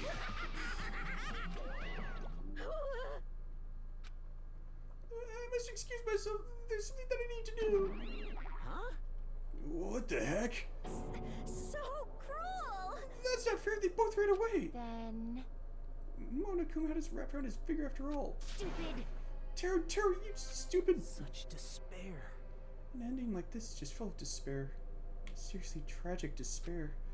But still, at times like this, as the symbols of hope, you guys need to keep doing your best. You, why are you smiling? How can you smile at situations like this, you creep? Nope. Hold on, I'm sad too, you know. Didn't I tell you? From the bottom of my heart, I truly love you all. You ultimate to inspire hope, and your splendid talents. There's no way I can be happy when we've lost such a talented individual. Don't fuck with me! Don't go saying creepy shit. I'll freaking kill you. Please, kill me anytime. What? Huh? If you hate me, I don't mind you killing me. I've already prepared myself to become your stepping stone. If absolute hope can be born from that, then my life is nothing special. You. How messed up are you? Hey. However, if you're going to kill me, make sure you discuss with me beforehand, okay? You see, if you do that, you cooperate with the killer. Are you seriously intending to help the killer? It's really not that big of a deal. If you're students at Hope's Peak Academy, if you're the symbols of hope who possess the chosen talents, then should it matter to you guys at all if I cooperate with the killer, right? Declaring so confident that you'll side with the killer. Hey! Maybe this was his plan all along. Since he's willing to work with the killer, he wants us to think it's better for us to not kill him. Well, I don't mind what you think of me. In actuality, thanks to Byakuya, I'm starting to feel a small desire to live. This is exciting! Mostly, I just want to watch everyone destroy all the despair that comes for you, one after the other. Just kidding. Piss me off. Hey, can I punch you? I just won't be satisfied until I punch you. Fine. Stop this already. It's just going to be a waste of time if we keep dealing with him. What? Even Hajime hates me now? How unfortunate. That stings. I thought you and I were quite similar. What does that... Isn't that right? You hold a special feeling toward Hope's Peak Academy. Just like me. Don't put me in the same category as you. Hey. But can you say you're not? Monokuma said himself, we don't know anything about each other's true nature. Not if it's true that our school memories were stolen. It's the same as not knowing our true selves, too. Especially for you, right? So I can't even remember what his talent is. Akane, please feel free to punch him. Will do! Wait! Hold on. Please stop this at once. Nothing will come from fighting like this. There's something else that we must do. Something else? Please listen. We must not argue with each other in a place like this. There is something more important we must do. Let me ask. Which is... do our best. You fiend. Well? We must first leave here and get some rest. And then we shall all work together and do our best. Do our best so we never have to come back here again. Perhaps. That is what I believe we must do right now. I am sorry. I'm sorry, if only I was a better motivational speaker. No, that really touched my heart. You totally right. What we need to do right now is do our best. If we do our best, it's definitely going to pay off, right? Yes. Yes, that is right. Like... But what do we have to work hard at? I do not know, but we must do our best. Jeez, I don't get you at all. You some kind of moron? Well? It's fine if you don't know. What matters is that you hold on to the feeling that you have to do your best. Right? So, let's do our best. Let's make sure killing like this never happens again. But... It's scary, but doing our best is our only option. There's no way I'm doing what Nagito said. I'm gonna do it! Alright, I don't know what you're talking about. But let's do our best for now. Fine. Very well. If we're not able to change the future, I guess I should at least change my tomorrow. Damn fiend, I won't give up until the very end. I won't die in vain. I'll give my entire existence, my entire power, my entire body and soul and fight to the very end. Yeah, you're right. Let's definitely work together and leave this island. Do our best. We kept using that phrase over and over again, even though we knew they were just cheap, meaningless, empty words. Regardless, we still said it, and we continued to say it over and over again without stopping. Thus, the curtain had fallen upon the class trial where Byakuya and Teru were sacrificed. Afterwards, we left the trial grounds and returned to the mainland of Jabberwock Island. For the time being, we decided to go back to our cottages. After experiencing something like that, there's no way I could fall asleep. I gave up, got out of bed, and began walking around the hotel grounds for no real reason. After not doing much of anything, I dully looked up at the sky. And there, just like before, there it was, the night sky brimming with stars. Stars that looked like they were about to fall into my hands like fluttering snow. As I looked up at such a beautiful night sky, I can go anywhere. That thought crossed my mind for some reason. The sky is connected to anywhere, even to my daily life. That's why I might be able to go home. That's right, I'm definitely going to go home. That's when it happened. As I stared up at the night sky, I felt a strange convergence of sensation. And then, while I continued to stare at the night sky, I felt my entire body stiffen with that sensation. Isn't this... Is someone watching me?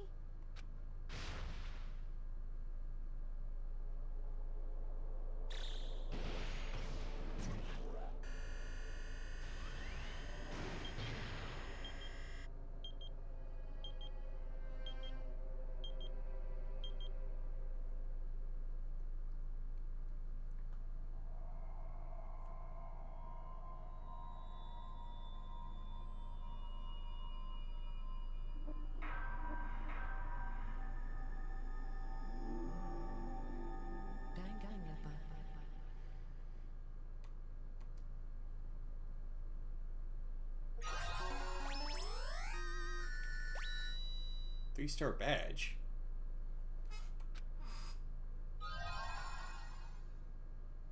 Wooden stick.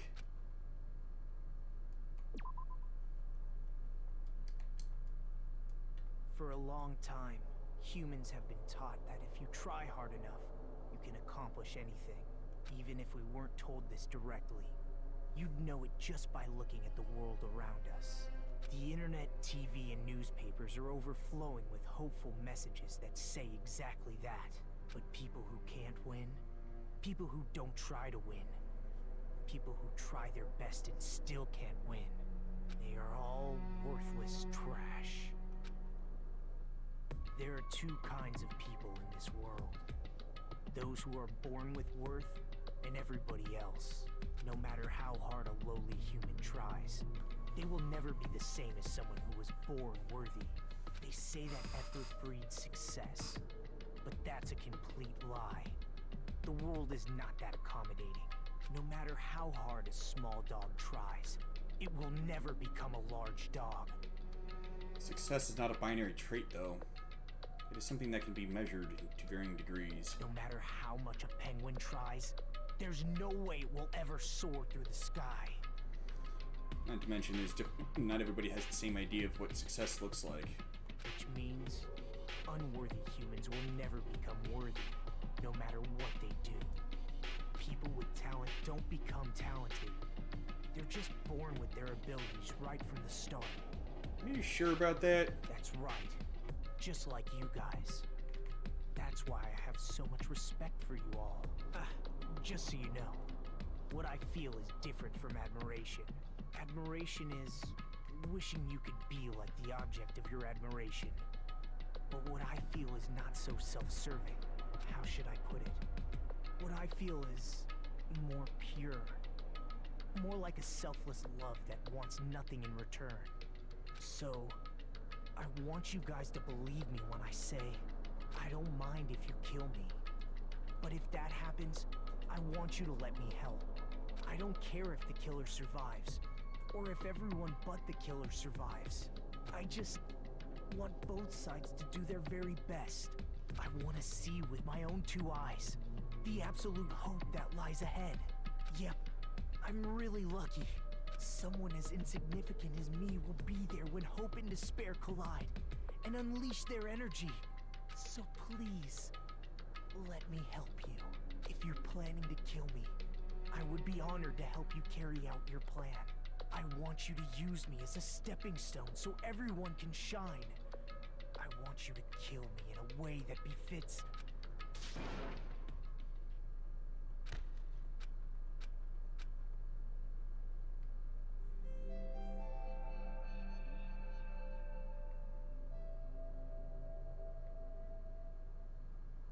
Wasn't there a game called Sin Punishment? Byakuya and Teruteru died just last night.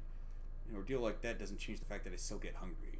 I learned this firsthand as I headed toward the hotel restaurant with Jury's sullen footsteps.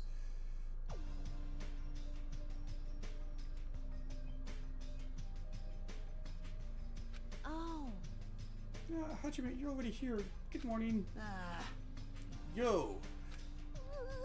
Good morning. Just as I thought, the atmosphere in the restaurant is pretty gloomy. But after what happened yesterday, that's to be expected. Byakuya, who pointed himself our leader, was killed. The person who killed him was our friend. And that friend was also killed right in front of us. After experiencing something like that, it's impossible not to feel sad. Huh? Huh? You guys don't look so good. You all like you just attended 2 funerals in a row. Well, they kind of did. I guess some people don't feel sad. What happened? Byakuya and Teruteru got killed. I'll go.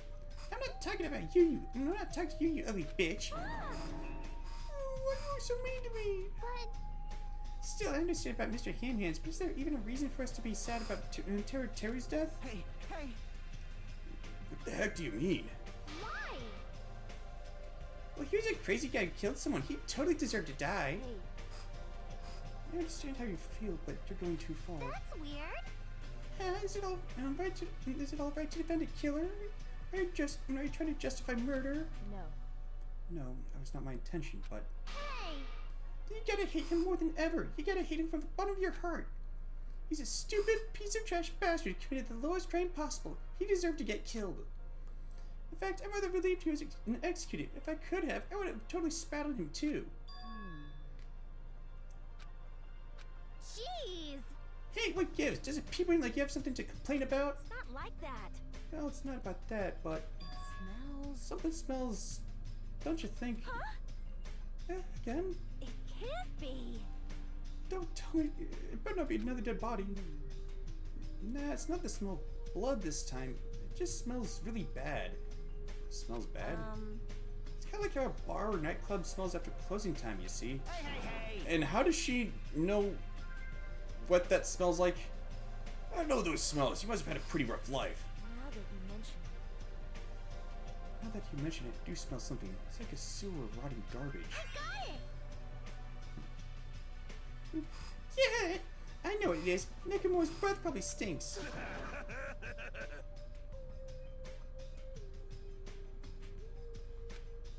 She didn't say anything remotely funny just now.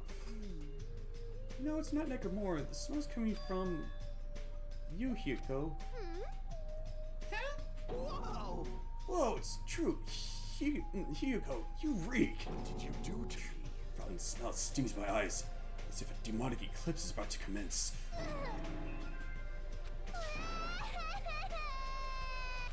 Oh my! Oh, she's crying. Hey! I've said it before, but you guys are really insensitive. That was close. No, it actually doesn't smell that bad. I mean, as long as I breathe with my mouth. Like... Aren't you even taking baths? You haven't bathed? I can't help it. I can't tell my kimono sesh by myself. Hey! Hey, Hugo, you don't have to cry so much. I'll tie your sash for you, okay? Really? I can only tie a simple knot, but if that's okay with you, I can teach you. I love you, my hero. I'll give you a kiss. Hey, Hugo, you don't have to hug me. It appears you cannot escape. She appears to have taken a liking to you. Welcome to the world of girl love. It's slippery when wet. I don't want to know.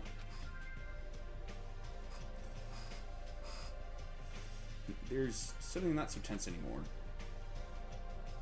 Well, I guess it's better than being down forever.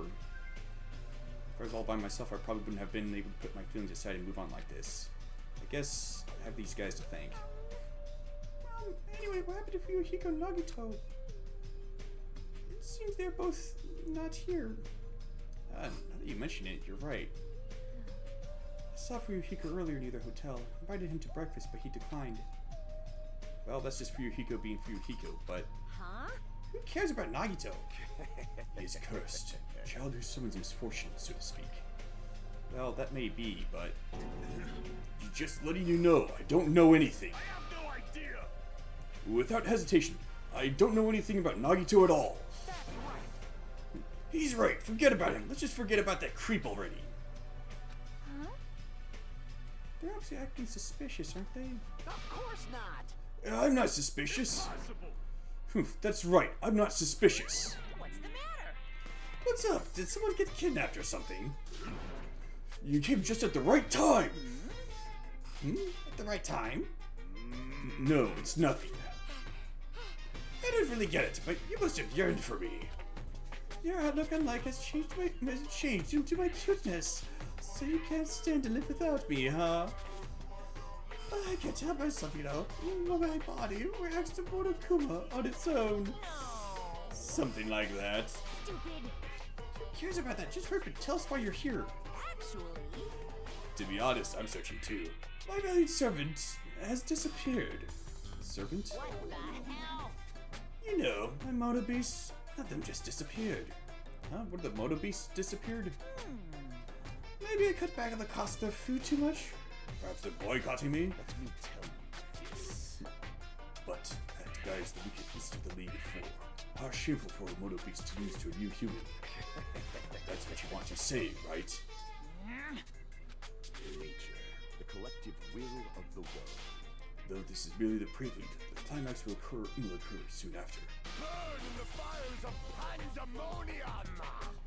Now then, let me hear you scream. I shall make such sweet music for you.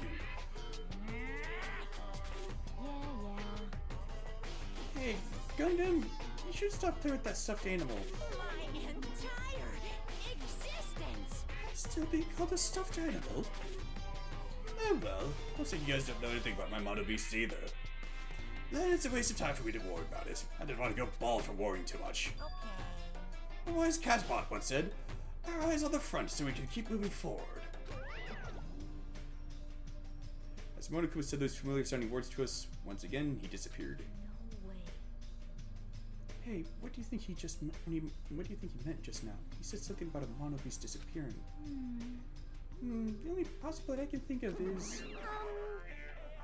we're in the middle of something, so I can just come back later. Then leave. At least ask me to leave kindly. Hey. Oh, before you leave, I want to ask you something. Did you have anything to do with the disappearing mono beast? Yes, that's right! I'm the one who defeated that mono beast! You did? You serious? Defeating a monster like that? How the hell did someone like you pull that off?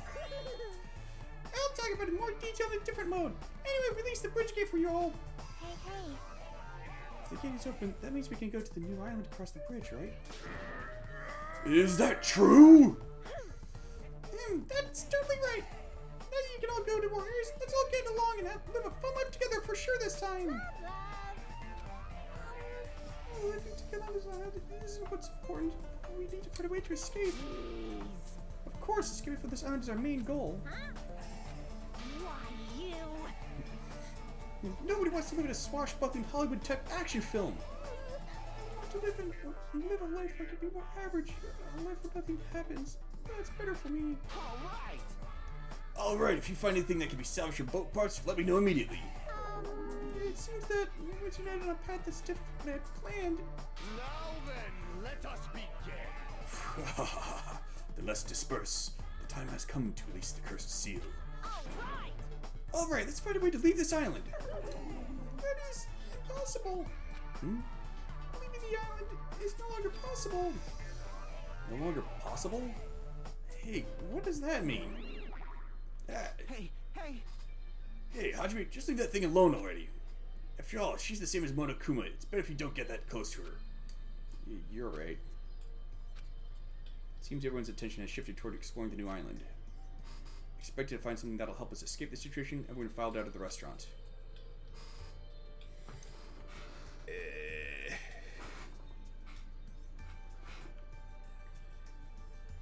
think now is probably about as good a time to cut it here.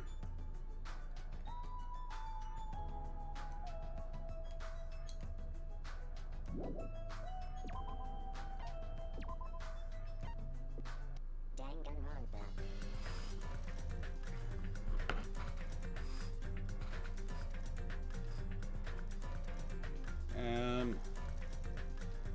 Let's see.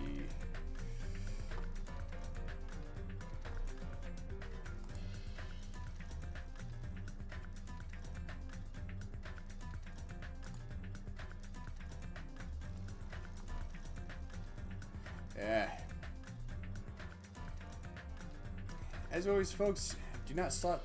Thank you for watching. Do not stop being awesome, and I will catch you in the next. Wait a second. Magical Miracle Girl Monomi. I'll have to look into that in the next session.